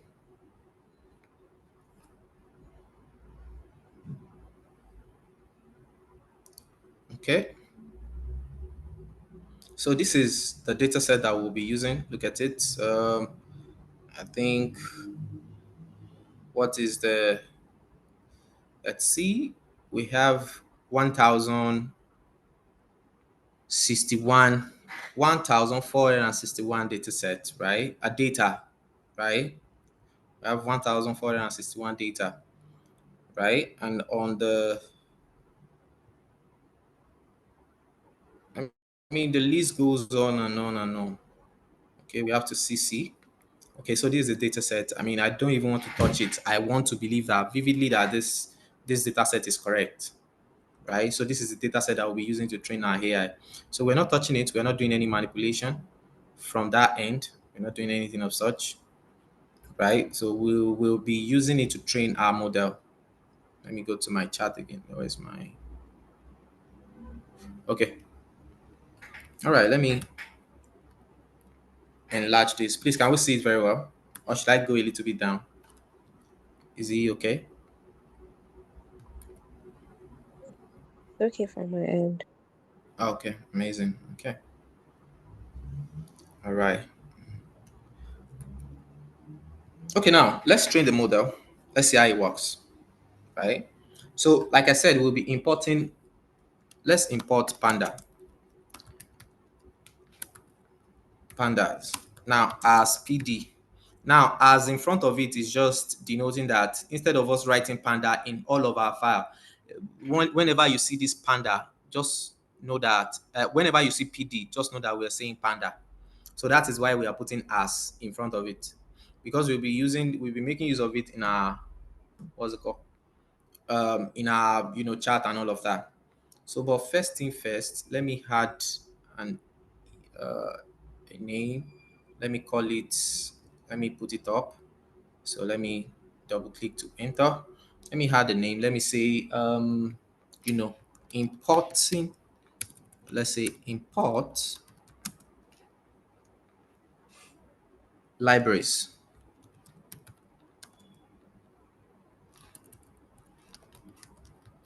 Right. Let me make it bold. No, not just that. Everything bold.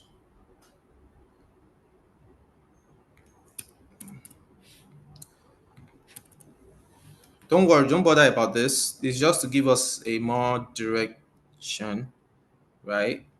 Don't bother about this. This is, you see the title once I click out of it, right? So now let's go to, now you can see this is the title, but let's justify it to the center so that we can have it at the center. Let me waste our time with that. It's meant to be the center line. Okay, let's just go ahead with that. Right? It should properly be in the center, but there is a keywords issue with that. Let's go ahead with this.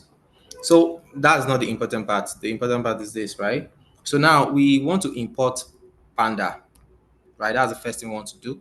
And Panda is what is used to what? To undo and process our data set. So the next thing we want to do is to, from this library, click enter.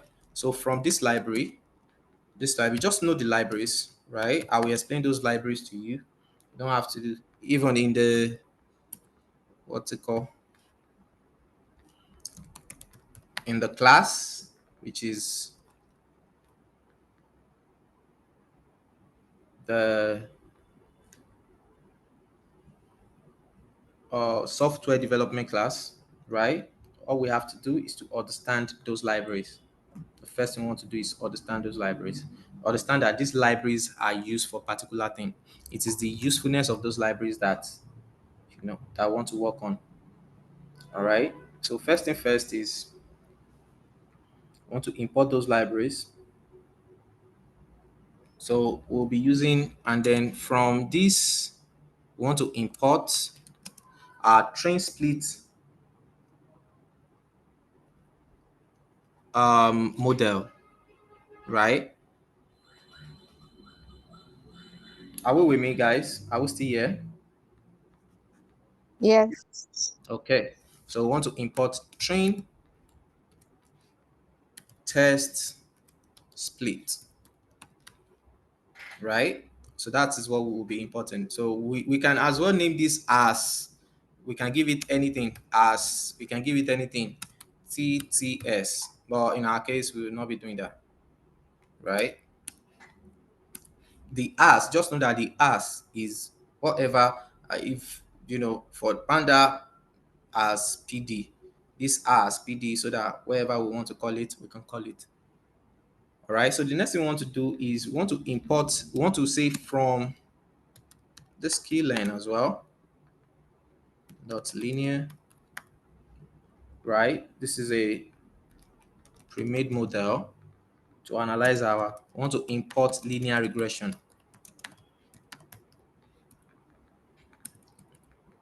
Sorry. To import linear regression, right? And what is linear regression? Linear regression is a machine learning model that we're going to be using um, in this class. So what does it do? Now, linear regression will find the relationship. It's not like a straight line. I think I have an image downloaded for it to explain what linear regression would do. Let me go to my download. I have an image. Okay, scattered. Yeah, coming. Okay. Here we have an image. You see this line in between all of this. This is a chart, right? This graph is called a chart, a scatter plot, a scatter plot chart. Okay. So now what this does is that this is a line. This now it is fine. It is looking for the relationship between this data so that it can predict the outcome later on, right?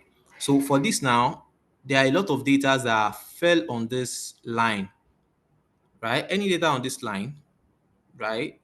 That means they meet the requirement.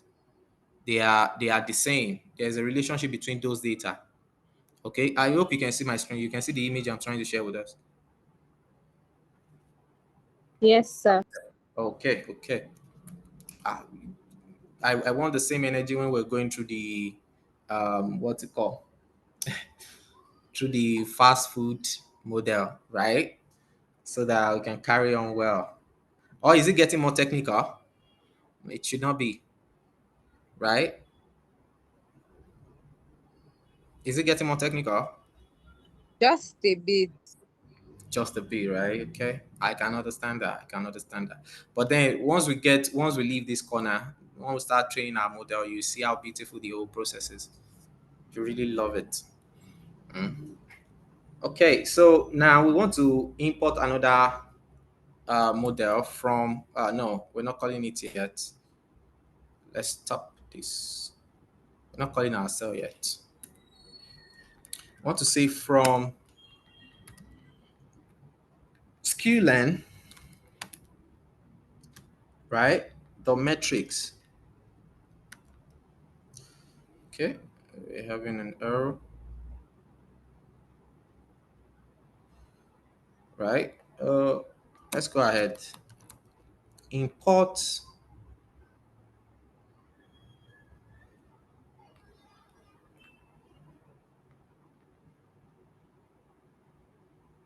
import so I will look at the error together, right? We'll know why we're getting that error. Import mean, that's MAE. So one thing you want to do is that you just have to understand all of these libraries. So this is a process to train the model going forward. All right. This is like a process to train model going forward. You can use this to train any model, predictive model actually. You can use this model to train predictive model going forward. Okay, I'm giving you like a template. All right, so we have an error here, and let's read our error message, right? Cannot import name test from skill. Okay, that's because if the import is failing due to missing package, you can manually import. Okay, so let's check our. Okay, we are not importing test train test split from linear model. We're importing it from model selection. All right, so it's an error on our side. So we're importing it from model selection. Okay, now we have it. Okay, so now let's run this again. Okay, we have an error here.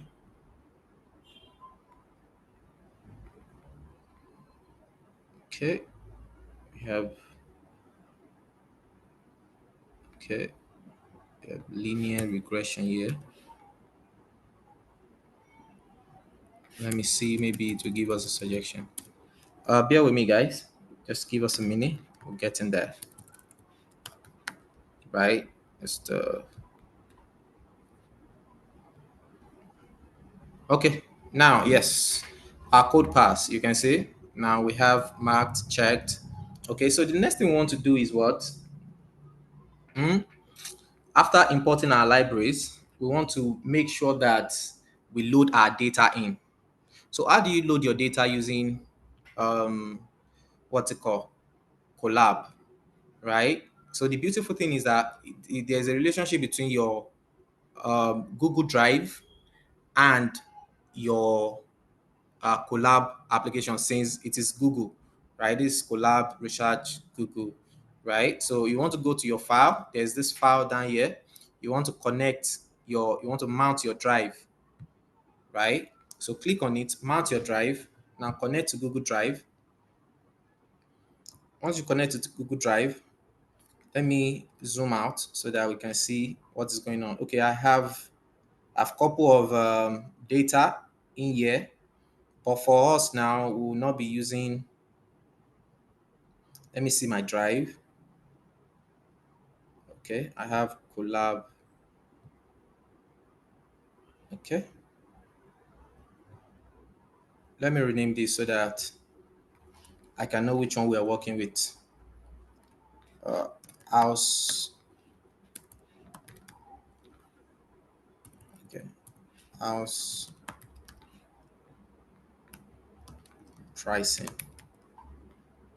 Okay, let me click out of it. Let me save once it's done saving. Okay. Oh no, no, rather. Let me refresh. I want to click on refresh so that, okay, this is the one we're working with. All right. So yeah, this is our collab notebook. This is our drive. This is our OneDrive, our Google Drive rather, right? So this is our collab notebook. And what you want to do here is that you want to import data. So just click on this three dotted icon and import your data. Okay. Click on import data. Don't worry, once we leave here, these are just the prerequisite. We're going to the T itself. Okay. So you want to import data. I want to import the train model. It is the one that I will be using to train this model. So the train test split will be the one to split this my model into two. All right. We'll talk about the functions once we get into the, okay. Ensure the file are saved as well. The runtime file will be deleted. Okay. All right. So that is it. So the next thing we want to do is we want to import our data. Okay. So let us click out of this. Let's add a text. Let's say load the data set. Okay, that's what we want. Let me double click so that we can, yeah, have the text bold. Let me put it on top of it. So the next step is load the data set. Okay, now I want to load this data set. We already have the data set imported in our file, right, on our OneDrive. So the next thing is, now let's create a variable, right? Let's call it data equal to PD. Now, what did I say about this? It is what we use. Panda is what we use to what? Process our data. Panda is what we use to process our data. So we want to call PD instead of Panda now because we said PD should be as, right? So we want to call PD dot read underscore s CSV rather. CSV. CSV is the file path. That's the file type, right? Even if you don't have your file in CSV, you want to convert it to CSV. You see, train this CSV, this is the path. All right, this is the extension. So you want to make sure that your file are saved in CSV.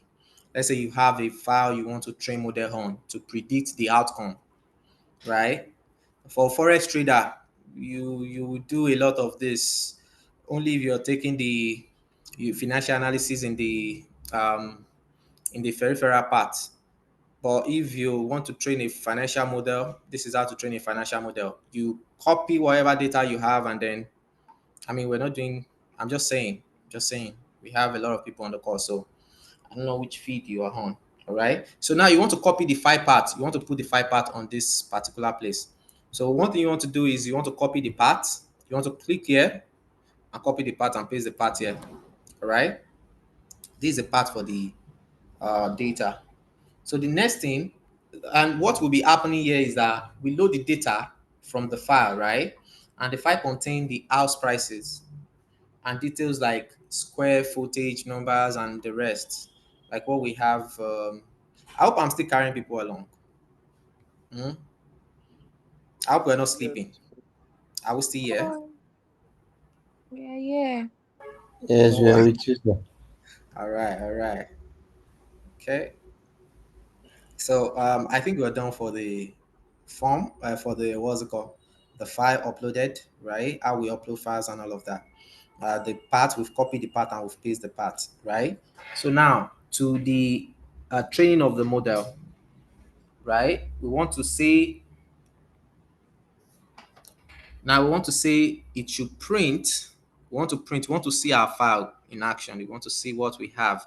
Let me first thing first. I save this. I run it so that it ran properly, right? So the next thing I want to do on the year, maybe if we have any error, the next thing I want to do on the year is that I want to see, I want to print. Let me print the data. Let me see what data we have. This data now, it's like I'm printing this data set. You see this long information. So the thing with variable is that I use this variable, right?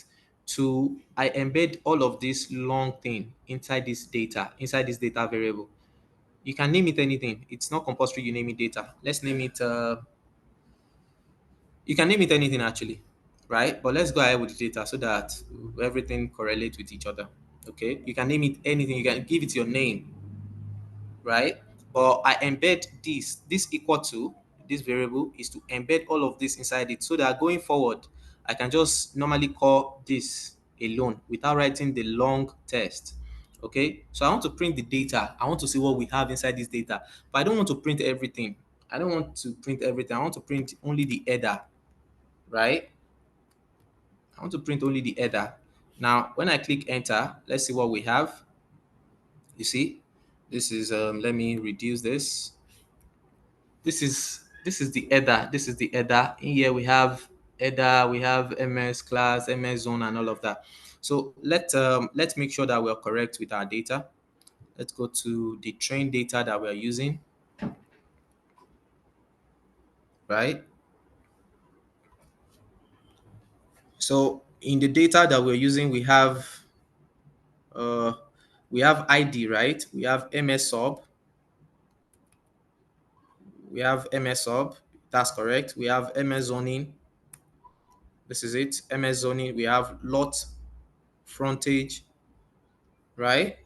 We have lot area, street, alley, lot shape. We have land contour. We have utilities, and that is, you see, utilities, lots, and a lot of them. You see. So, but what I asked the AI to do is just to load five out of those. What's it called? Out of those column, just 5 rows rather. Give me 5 rows out of those column, right? This 5 row, 5 row. This is 1 to 5, 0 to 4, right? So it's give me 5 row out of those columns is to preview if our data is being loaded, is loaded correctly, right? And that is, we're now sure that, yeah, okay, this is working. All right, we can continue. All right, so let's go ahead and so the next thing we want to do now that we're sure that our data is working properly, the next thing we want to do is that we want to select the future and target variables, right? So one thing you have to have in mind is that we want to predict an house pricing, right? And predicting maybe if our okay, let me tell you. So the data set is about. Let me talk about the data set for a minute. So the data set is about housing, right? The prices of housing and all of that. So the data was collected. I don't know, maybe UK, US.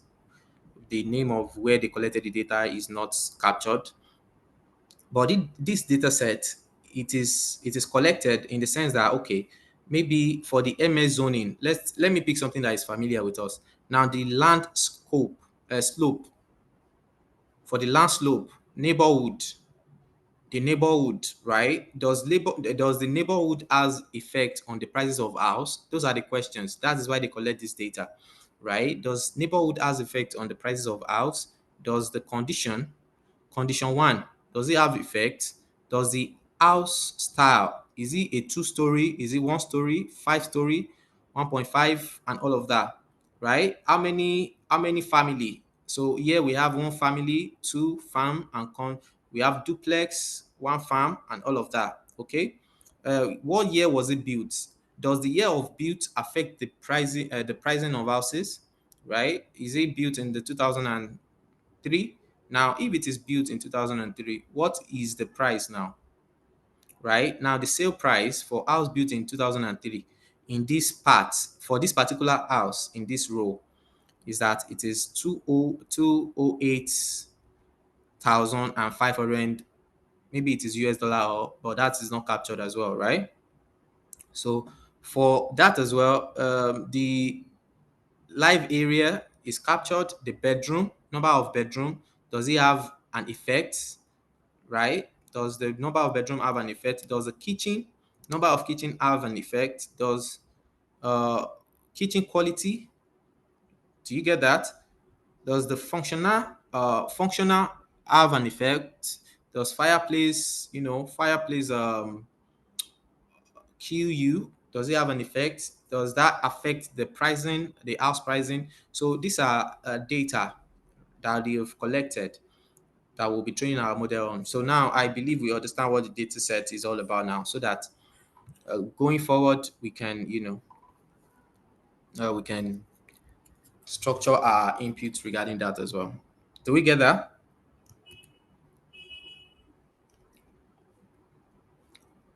Right? Are we there? Yes. Okay. Okay. Yes, Mr. Amazing. Builder. All right. So yeah, that is what our data set is about. Okay. Now let's now start by selecting future and target variables. So we want to use our we want to set our future and target variables, right? These are the futures. It is price that we want to predict. Don't forget that. This is the header. These are the futures. These are the futures of the house, right? These are the features that the house have. And this is the target variable. It is the price that we want to target. It is the price that I want to know the relationship between those prices. Like this, if we have a price, this is not the chart that we're working with. This is just the diagram to show us what we're trying to do with the linear regression that we imputed, right? So these are the prices, right? So let's say the future, those future, let's say those future, these features that we have here. Let me go back to the Excel. Those feature that we have here, all of this, all the other, all of this feature that we have here, right? And also meet the prices with all of this feature years sold, 2000, and then it met the same amount. Like there's a relationship between, okay, the two, three, you see, there's a relationship, maybe this 2008, 208,000 and something. So there's a 208,000 and something that has the same feature as this. So now there will be the two of them will be on the same line. This one will be on this line, and then this one too will be on this line. You see, but those scattered outside, they are not they don't have a relationship with the data. So we can, they are just bunch of data, but there is no relationship between the two, right? So the ones that we have that have relationship between them, it's the one that met the requirement that were on the line, on this linear, this straight line that we have here. Okay, so that is where we have the future and the target. So this is the target, the pricing is the target, while the futures are the what's it called, these that we have here. Okay, all of this, the square size, the screen porch, the pool area, the fence, and all the lights. Okay, so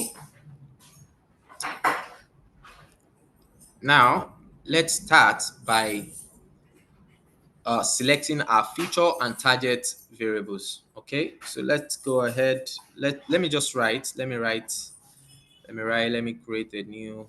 Let me say select future. Let me go bold first, so that whatever we write inside future and target variables. All right. Okay, let me send it up so that you can start a new, right? Everything you can see when we import this, it has a number here. So everything follows a number. All right. You see number 6, everything follows a number. So everything is together. We are on a Canva. I always call this empty space. Please, I'm working on Canva. All right. So this is a Canva now. It's a big blank board that we're working on. So everything is together. If you want to work on another file or another housing or another, what's it called? We have to create another one elsewhere, right? So everything is together. There is no different. The header I'm putting here is just so that we know what step we are taking regarding each variables. Okay. So now we want to select our futures and target variables. So the first thing we want to do is that we want to know where our x-axis should be. Like we have here, we have our x-axis and our y-axis. All right. So which is our x-axis for this particular what's it called, graph that we have here? So we have metro earth index, yeah, and we have income. I just want to understand. I know we are all net people. I'm just trying to pull our legs so that we can be on the same page to get people opinion and ideas. So for this particular image, which is x and which is y axis?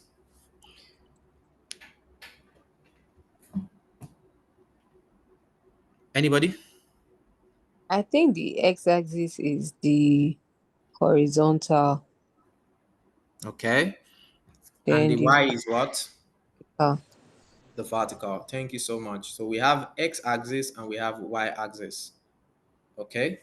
So now this is our y axis, everybody. So, and this is our x axis. So these are the futures, right? These are the futures. But this is not in our case now. This is just a diagram I'm using to explain what we are trying to do. And don't forget, what we are trying to do is to understand how AI works. This analysis that we have here, once you click on drop down, you see there is a lot of import, you see, plot size, all of these things, plot.lib, and all of these things generating for you. So you want to do the work of AI so that we'll know how fast AI thinks. All right. So yeah, so far I think we are doing great. So far, but if it were been AI that we uploaded the data on, it will have given us the answer, predict something for us fast, fast, fast. Okay. But yeah, let's see how it works. Okay, so that we understand the background scope as well. So now the selected future and target variables. So for the futures are what the houses have. Like I said here, this is it. These are futures. What those housing, what they have. Does is there fence? There's no fence, no fence. There's mini preview fence. There's this. There's that. You see, there's like a lot of variables, a lot of futures. They are not the same. They are collected differently, right? Houses have the different one. Yeah, the house I'm in currently, there is a fence. So if I'm to fill in this data, I'll put there is fence. Yeah. So for me now, let's go with the x-axis. And don't forget, we said that x-axis are the futures, right? This is the one that I want to use to calculate how well they are, right? So let's say x-axis, right? I have so we want to call it data. Don't forget, this is the data that I want to train. This is the whole thing that we want to have on the data. So we say data. So now what we want to do, this is a variable now. Right now, this is a variable. We're calling a variable. Okay. So that means we want to represent everything that is inside, that will be writing inside of this. We want to represent it as X. That is what a variable does. That's the job of a variable. Okay, we want to represent it as X. So now data, I have let me create a set so we can go ahead. Okay, let's call it. So I have the header picked out. Let me see the header we can pick. I have particular one that I want to use to train. So I don't just want to use everything. I want to select. Right? Let's go with this. Copy. You have to put them in colon actually. So you have okay. It's not pasting. I'm clicking on pasting, but it's not pasting. So we have this. Let me just write it out. Uh, so just wait, see, I write it out so that we can continue with what we're doing. Let me use single. No.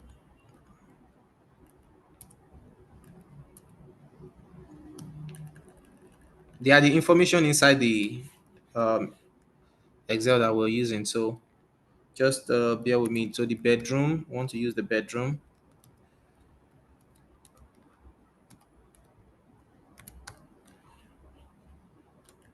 Right now, I wish I have it typed out, but I have it typed out somewhere here.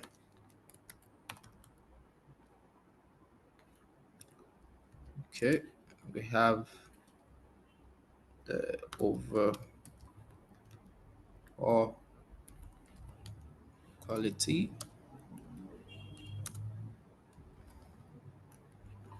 Okay, we have the year built. Year built is important. Maybe it has something to do with the year they built the. Does it have a garage space? Garage, car, right? So this is what we've picked. This is what we've picked. It's not so year built. This is year built. Garage type. We have garage car. This is the garage car that we'll pick from. Garage cars. Am I correct? The garage. Okay. We have that, and then we have mostly everything here. Not mostly, anyways. It was pre-selected, right? We cannot select everything. We cannot start writing everything out. So we have to select which one we really want to focus on, right? So in our case, there's just the little that we will be working with. Okay. So now that is for the featured. Now the x-axis is the future part. Don't forget that. Now for the y-axis, right?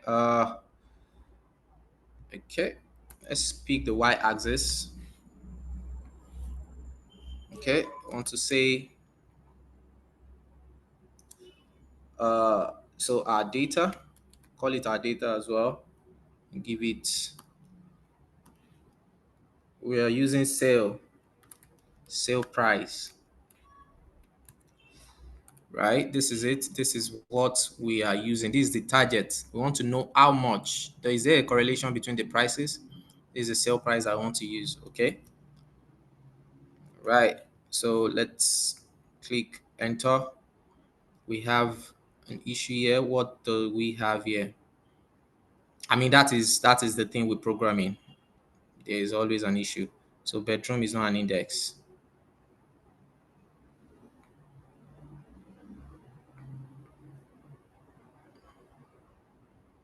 It's not in index.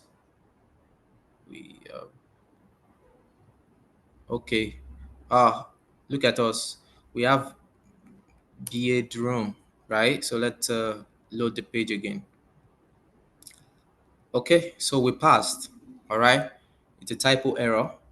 Now we've been able to select the future and the target variables. Where do I need to write it out? Where uh okay, let me go again. Sorry. We have where x is the featured and y is the target variable. Okay. Let me use one letter. So all right. So now let's go ahead. We've added what we want to train data on, right? So the next thing we want to do is that we want to split this data that we have here, this particular data, this train data. We've uploaded the data. Now, the thing that we want to do right now is that we want to use 80% of the data that we have to train the model, and then we want to use 20% to check if the data, if the what's it called, if the um if it can predict it successfully, right? If AI can actually predict, maybe when we have the same information, so it's going to use a 80% of this data, 80% of all of this data. So we'll now use 20% to check if our prediction is accurate or not. Okay. So that is what we want to do right now.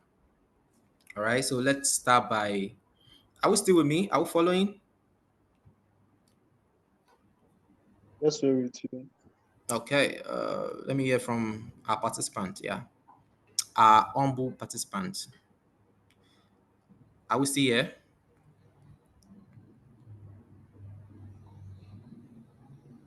Stella. Sir? Oh, okay. I are you still with us? Is there Yes. any question?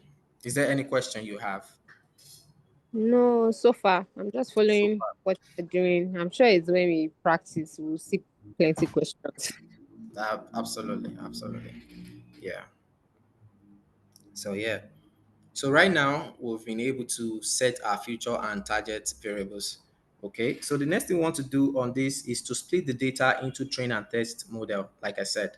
So we want to split the data, split, split data, split data into train and test. So we want to have 80% to be train and 20% to be testing. Okay. So here we have, so all of this, the truth of the matter is where you really, if you want to try and train a model, where you really need to like pay attention most on is this select feature and maybe you want to train a predictive model. What we're doing is predicting house. Don't forget. So there are different type of analysis, but the one we're trying to do, the model we're trying to train right now is to predict analysis, is to predict a data, right? So here we have the future, the things you should concern yourself with. This is like a pre-made template. Just go ahead with this template, right? Just go ahead. I'm going to share this, right? I'm going to share it. Just go ahead with the template. All you have to do, upload your file, like I've showed us, like I've shown us. So upload your file, put all of this, right? Put the path. Once you've uploaded the path, know which data you want to use. Now know which one you want to feature than the target one, and then split. Just it's like a template. This is the one you should really focus on. This one, and then upload your path. Okay, and then this like following is like a template, right? You want to go ahead and just do so split data into train and test. The data, this data, right, is what we want to split into train and test. So first thing is we want to have train, X train. Like I said, it's a template, okay? Um that's for the entrepreneurship part. But for our software development, mm, we have to do more of that. We have to understand how all of this come together. Okay. But yeah, are we just going to limit the understanding of machine learning to software developers alone? Right? Are we going to let them take now? This is split and tests. The ones that we called here, this import, we've imported it over here. This split and test. Okay. So that's what we want to call here. So I want to give it a value. I want to say we're giving X and Y, and we're using test size to be 0.2, test size to be 0.2, and then we want to have our, we want to pick from the random states. Okay, we want to pick it randomly, random states to be 42, right? Just go ahead with this template. Okay, now that is it. Okay, so now let's now train the model itself. We haven't even started training the model, we're just feeding information. Okay, these are information we're trying to feed the model. Let's see if we pass. Okay, this pass. All right. So the next thing we want to do is to now train our model. Training our model. Let's train model. train the model. Okay. We want to go ahead and have this. All right. So let's click on code. Okay, now here is it. We want to train our model. The linear regression, just like we have it on this diagram, right? This is like a linear regression type of thing. This is like a line that goes in between a charted plot that tells the relationship. Does it really meet the what's it called, the requirement and all of that? Okay. So we want to say model. Don't forget, these are what? These are variables. We are just calling it so that we won't need to be, we'll call it's like um it's like we are putting big things inside a small basket so that we'll not carry all the big things at once. So that, let's say we go to a supermarket, right? And then you got a lot of things. You want to put this inside a basket because carrying everything with your hand, it's a lot of load. So that is why we have this. So model, all these variables are basket. Want to put what we want to really use inside the basket. Okay, so we want to call linear regression. We want to pick linear regression, this particular one that we have here, this imported linear regression. We want to call it. So let me just go ahead and call it, and then you put, because it's a function, it has to be in parentheses. You have to put parentheses in front of it, right? So you want to call model. Now, instead of me writing linear regression in the next page, I have already called it a model. Now I can say model dot. Now I want to train the model now. Fit. I want to use those train values. Train, right? X train, comma, Y train. Okay. Are we with me? Are we there? I hope I have not. Yes. Okay. So now I want to train this model with linear regression, exactly what we have here, this scattered plot, right? And don't forget, this is just to show us, this is not really the data we're trying to do, okay? So now exactly what we have there, we want to train it. Now we're saying model.fit is a Excel dash train. Now we're picking the train. We're not picking the test. We'll use the test later on, right? You can see over and over, wow, I have not seen this feature in a while. You have added big features, nice. You can now overwrite and visualize your data even before training the model correctly, right? So yeah, that is it. Let's go ahead. Let's go ahead with that. Okay, so let's run this. Now, what we have here is a linear regression. So don't forget, this is like a container. It's like I'm already repeating linear regression. So we have linear regression dot fit. That's model, the basket dot fit into this X underscore the train. We're using the train alone, right? All of this is to have all of this inside it. This is like the basket that is talking about all of this. Do you get that now? I hope we're following. Okay. Now let's check. Okay, we have it correctly. That is ranked correctly. Okay, now let's create a new test. The next thing we want to do, since this is correct, right, we feed in the data that I want to use to train. We already feed in the data. We've selected the half of it and all of that. Okay, so now we want to now make a prediction. So right now the data is properly filled. Like AI, we've trained a model. We've trained a model on the housing price model, housing price data. We've used the data to train the model. Okay. Now we want to now use that the test one to test if our prediction is correct. The next thing we want to do is to make prediction. All right. Make prediction. Okay. I want to make a prediction. That's the next thing we want to do. Then let's add another another code line. So in this case now, what do we want to use to make prediction? Guys, can you just tell me what we want to use to make prediction? We've used X train and Y train to train the model. Now, what are we going to use to train the model here? To predict our outcome here. Anybody?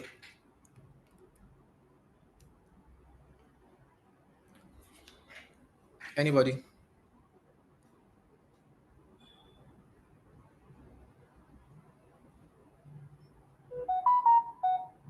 Anybody? So we've trained model with X train. Ah, come on. I have software development people on the. Why am I doing a lot of talking? Why is everybody looking at the whole thing like? I mean, I still understand the entrepreneurship part, yeah, but software development. Are they Abiodun rather? Richard. Where is Richard? Richard. Yes, sir. Okay. So what are we using to predict? What data are we using to predict?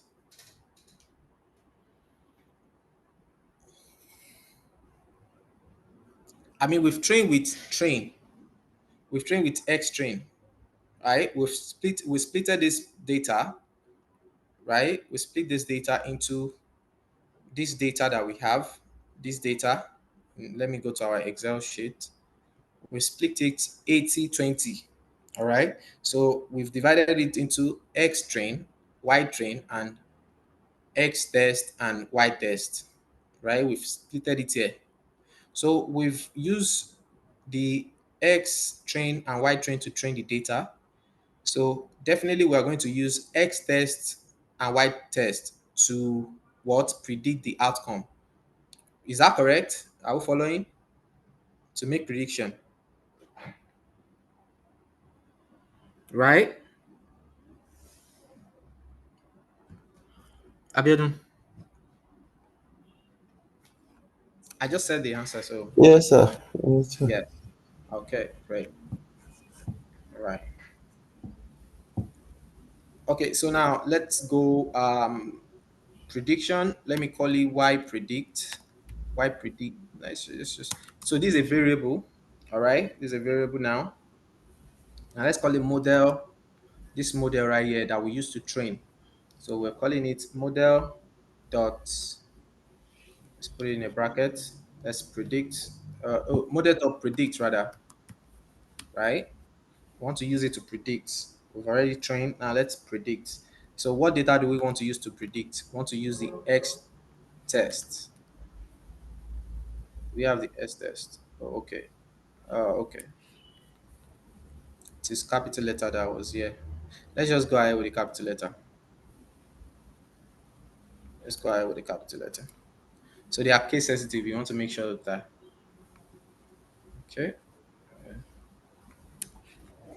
All right. So now we've been able to train the model. But now let's now print what we trained, right? Y predicts. Let's print it out. So for the 20% data, I mean, we have a bunch of this. So it is telling us that for the 20% data that we have, the 20% data that we fed this data. So in maybe we have this now, let's say in an application, we won't be able to like create an API so that we can call it in an application. But yeah, this is the 20% data. So for the 20% data, this is it. This is all the information. It has predicted that for the next one, the next pricing will be 134,752. That is the data that we've feed this what's it called? We fed this model, right? So in an application, you are going to definitely have a landing page that tell you that putting your housing information. Is your house grand like this? Do you have fence? Do you have bedroom? How many bedroom do you have? Do you have so and so, right? So in that case, that is once you click generate or predict, that is it is going to give you one value. But in our case now, we want to test. This is like a testing phase, okay? Before we now, create an API and call it on the page and all of that. All right. So this is the testing phase. Now the data, the 20% data that we fed the what's it called? The AI was able to like predict. This is it, X test. So it was able to predict all of this.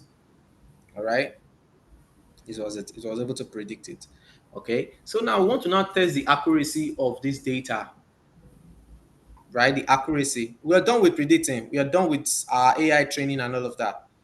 If I feed this particular data to AI to predict the housing, let me say, let's try with AI. Let's try with AI. This one that I've exceeded, let me check. Okay, I have a lot of them out here. Let me try with this. Okay, let's try with ChatGPT over here. Okay, I've not logged in. Right.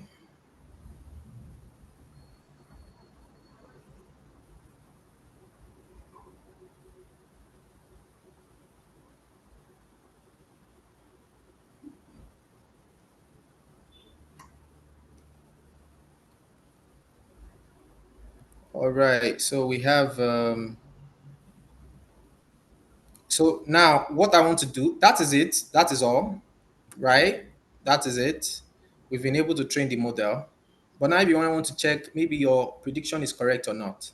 Okay? That's when you now check for the MAE, the mean absolute error, MAE rather. So you want to check for the mean absolute error to check the how well your prediction is, right? To check if your prediction is correct, if it's far from correct or not. Okay, you can just you can just start with creating an API because you've been able to predict all of this, right? Because you've gotten a value. Are you sure that your value is really correct? So you call an MAE. You can say MAE. Now we're giving it a container. Containers are very important. I call it container. It is called variable, but I call it container for our sake. So we want to call an MAE a mean absolute error that for our Y test, you should check for our Y test, right? Check for our Y test. So on our Y test, you should check for the you should use our Y test to check for the predict that we use. This particular one. Don't forget all these containers, you see? This is what we use to train the model. So want to use this Y test now to check if because if the pricing are what we are checking for. So we want to check if the pricing are really correct or not. Right? So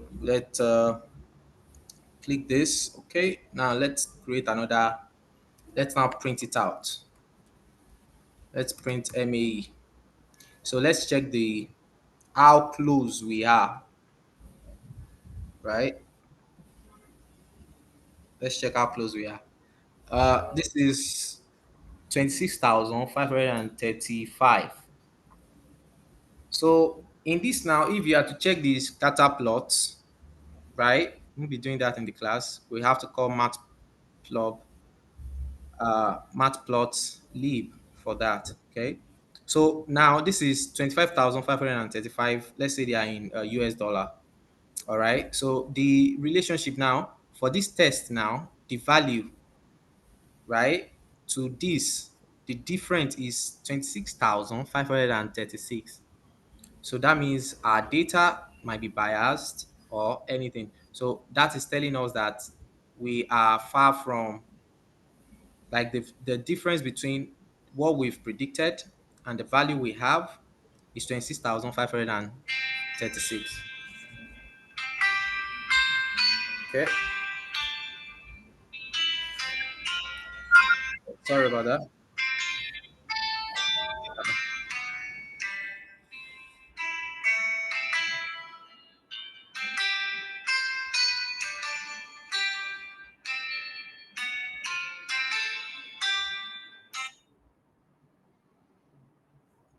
Hello?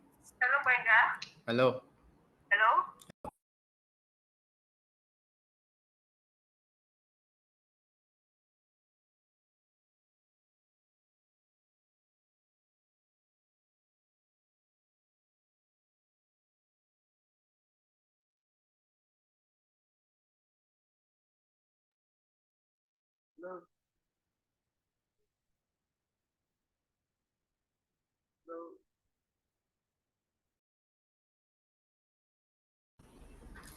All right. So, guys, yes, that is it. So, please, I'll share this template with us, right? I'll share this particular file with us. Go to Kaggle. You might not want to predict an house pricing, predict another thing. Check for any other value. Check, try. The more you try, the more you learn. Predict weather. Is it going to rain next week? Predict it. Do you get? You can make predictions. Just go ahead with data set. This is it. You can weather prediction. This is it. You can pick on lots. You can even click on weather data, right? Download the data set. Predict if it is going to rain. And but make sure locations is very important. You want to this data set contains synthetic weather data generated for 10 different locations. So this is you predicting for this particular region, this Chicago, Austin, Phoenix, and all of that. All right. So you want to if you're looking for Nigeria own, now you have to now search weather data in Nigeria. I'm doubting Okay, we should have actually because it is Google something that we use as well. Weather data in Nigeria. We should have. But I'm doubting if they would take us that important to like have a data set. But we're a whole country actually. Nigeria traffic crash. Okay. I mean, there's a lot of things you can predict, right? Nigeria city weather forecast. Oh, okay, yeah, this is it. But this data set is a year old, right? So you can download this and just try it. Tell me if it is going to rain next week, right? Just check it. It's from a Nigerian actually, which is a good thing, right? So download it. Check if it is going to rain in Nigeria next week. Print it here. Come here. All you have to do is just change. Is just change this. Just change this. This what you have. Change the part. Once you upload it, change the part. This is like a structure. Tell me if it is going to rain. Okay. Yeah. So that is that for the practical aspects. I think that was covered. I was covered here on the class exercise, right? Where we use AI and the libraries. Okay. So now the use of AI is to address validity and reliability. We've talked about it earlier on, right? You want to validate your what's it called, your data, right? And then you want to make sure that your data are reliable. Okay, so that is most. So you want to consider the ethical issues as well.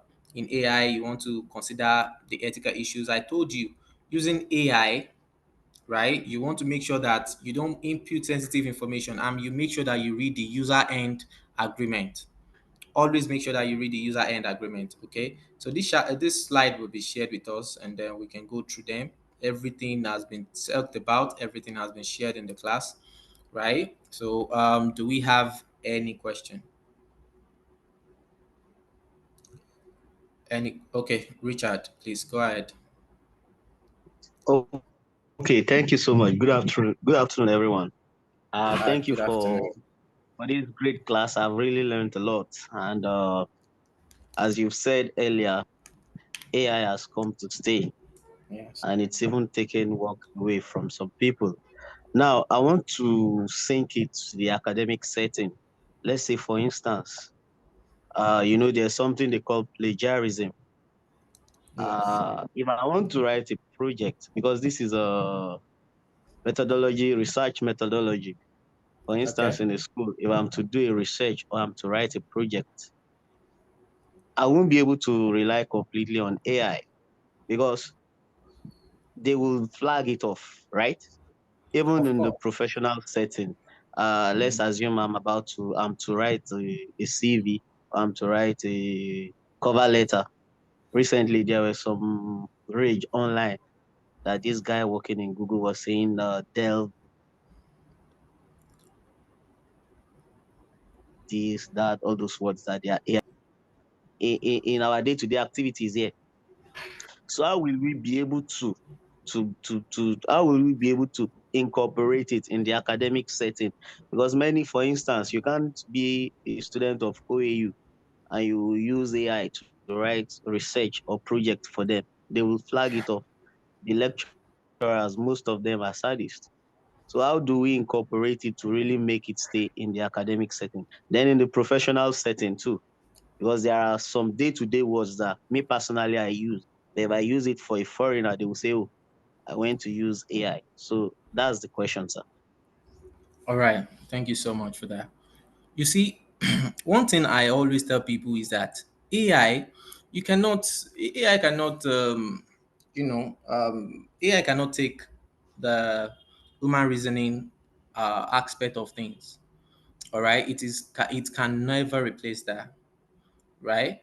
So AI is there to guide. AI is like a guideline.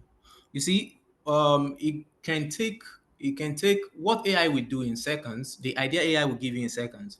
You might need to ask like couple of people. You might need to ask like five, seven people, get their ideas. But there are a lot of ideas on the net, okay, online, that AI has collected those information. AI has collected those information into a model, right? So yours is just to structure your prompt, query those, get those information. Now it is to give you guideline. You see, that is why schools are mostly against the use of AI in there, because they know, students are becoming lazy and all of that. Okay, that's why they mostly flag all of that, right? But it is to give you guideline. You have a question that you don't even have a direction to. You racking your brain to get direction.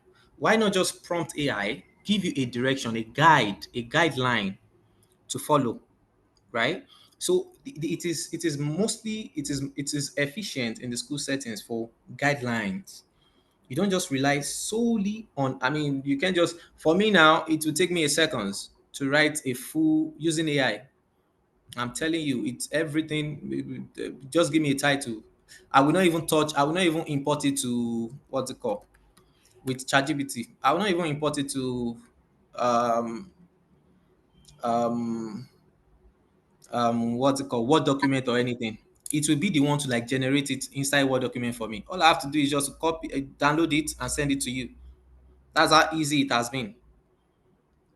But then it is definitely going to be flagged because I did not do any thinking. I rely solely on the power of AI, right? And like I said, AI is not the one taking your job, all right? That's one thing you have to understand. The people using AI are the one really taking your job. Well, when it comes to the machine, the physical machine, right? I believe in some country AI is replacing the repetitive works and all of that, like cleaning the ground and all of that. There's like machine for that. Okay, I respect that, right? But we are not in that kind of settings. We are not cleaners. We are educated people. All right. So the use of AI is what is really taking people's job. People that can utilize AI. Now, let's say you as a person, Richard, you own an organization, and then you have someone that can deliver. You have someone that delivers their work in about let's say 20 minutes, and you have someone that delivers in 2 days. Who are you going to retain? The 20-minute guy, of course. I mean, it makes work faster. Is that correct? Do you get that? So Yes, sir. it is the use. It is the use. I'm betting it with you that the person that can do it in 20 minutes make use of AI.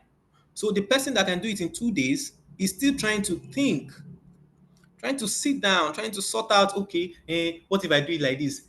What if the design is not fine? What if there is AI to like give you what's it called? Understanding on like just draft out designs for you, and then you can pick from the ideas. AI will even give you list of designs.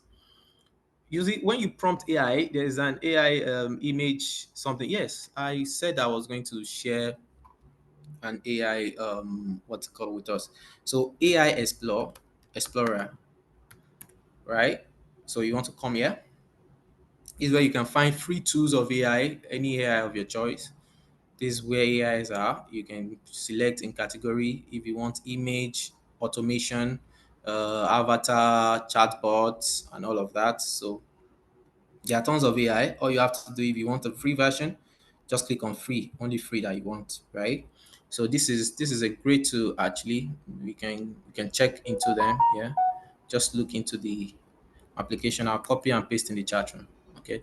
So yeah, what I was saying is that the person that was able to do all of that in 20 minutes used definitely use AI for the ideas. You see, and when the idea came by, he was able to like immediately, you know, put all of that together and send out results. Right? So that is how to properly utilize AI. AI is not the particular person taking your job. It is people that are using AI that is taking people's job. That is what you have to understand. People that can wield it is like a sword now. You can wield it properly, right? If you can wield it properly, then I mean, be avatar. I don't know. Be anybody you want. Do you get that? So was I able to answer your question? Okay, amazing. Amazing. Perfectly. Thank you so much. Thank you so much. I appreciate it. Let any question? Any question, please? Questions coming. And for the entrepreneurship part of the program, are we are we confident that we can train AI now? I mean, with just the class, are we confident enough? Yes, but I have a question about Oh, the software part. If we want okay. to just try, those panda thing, Yeah. how do we install it on our own system? And also, if we don't use a Windows system, will it Yes. work effectively on um, Apple Mac OS? Mac OS. If you have Mac OS, Chrome OS, which is the Linux-based, what's it called, operating system, any operating system at all, it works perfectly fine. And how to install the application? So first thing is that you want to install Anaconda, and that is even not for this, for this class. That's why I made use of the collab, so that we won't need any installation. There's a lot of configuration, but yes, it will work perfectly well on any OS. You see, Python is embedded in everything. Python, the language itself, is embedded in everything. It is everything. It is in everything that we do, right? So, um, installation and all of that. I believe there have been a couple of classes that we have held on the installation of this particular, especially the AI and automation engineer part of the program, right? There was a class like that. But if you are really interested, I mean, there's always more space for software developers. Mm. So you can join the class. I mean, there's a class going on every. Moderator, please, can you speak to that? Moderator. Yes, yes. I would, when I'm rounding up, I would come up with Okay. Okay. topic. All right. Amazing. All right. Amazing. All right. So that is that, Stella. That is that. And thank you for being active as well. Right. Thank you for that.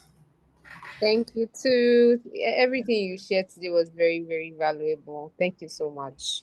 Thank you so much. I appreciate it. Okay. Is there any other question?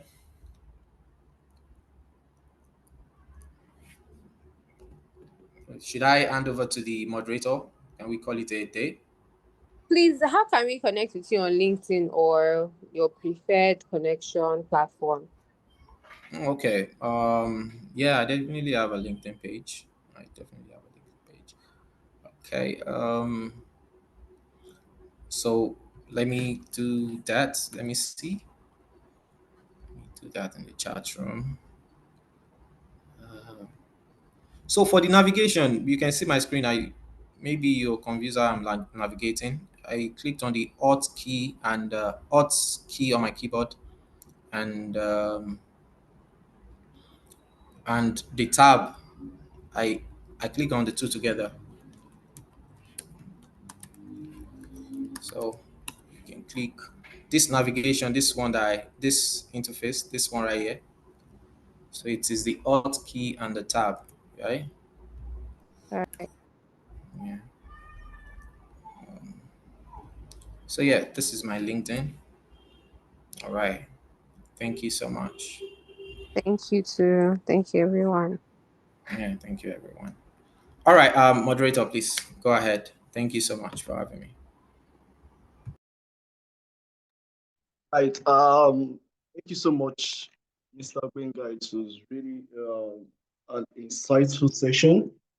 Um, with that, we come to the end of the classes for the EBM and the SADC. Also, please, if you're not taking your test and you have registered for these courses, please endeavor to do that. The test links have been posted both on the Telegram and on the WhatsApp um, groups. So please endeavor to take those tests, and the examinations will be coming up subsequently. The dates will be passed on to us on the group chat. Also, we would like to let me share my screen. Um,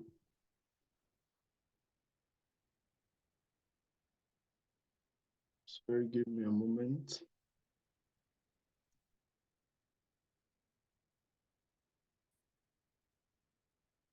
All right, please, can we see my screen? Yes, you're showing us your chat. Oh, sorry about that. Okay, yes, we are really, really pleased to announce the new edition of our summer program. This time it's back, it's bigger, it's better. So we have the diploma in business analysis, project management, and ISO management systems. This program is free for those that have registered for this EBM and the SADC. So the link will be shared on the chat room right now. This is better, this is bigger, and you are coming to learn. And also, someone asked earlier about the AI classes. So this summer program, there's a 10 weeks summer AI program, which you'll be going deeply more into Python, into AI, your models building, and Microsoft Copilot. It's all, yeah. The registration for that, the registration link also will be shared on the chat box right now. So do well to register for these courses, come prepared, and come to learn. The links are already on the, okay, I will share them right now. So for the diploma program, the link is right here. And for the AI, the link is right here. Don't forget, if you have registered for the EBM and the SADC, both courses are free for you. So I would admonish us to get prepared for the upcoming exams. Madam Edith, will there be any additions, ma'am? All right, thank you very much, Emmanuel, and good afternoon, everyone. Wenga, thank you very much for the delivery of today's class. It's was quite interesting, and I'm happy we had the EBM students in class, and I believe to a great extent they've really understood how they can actually work with AI as far as developing their projects are concerned.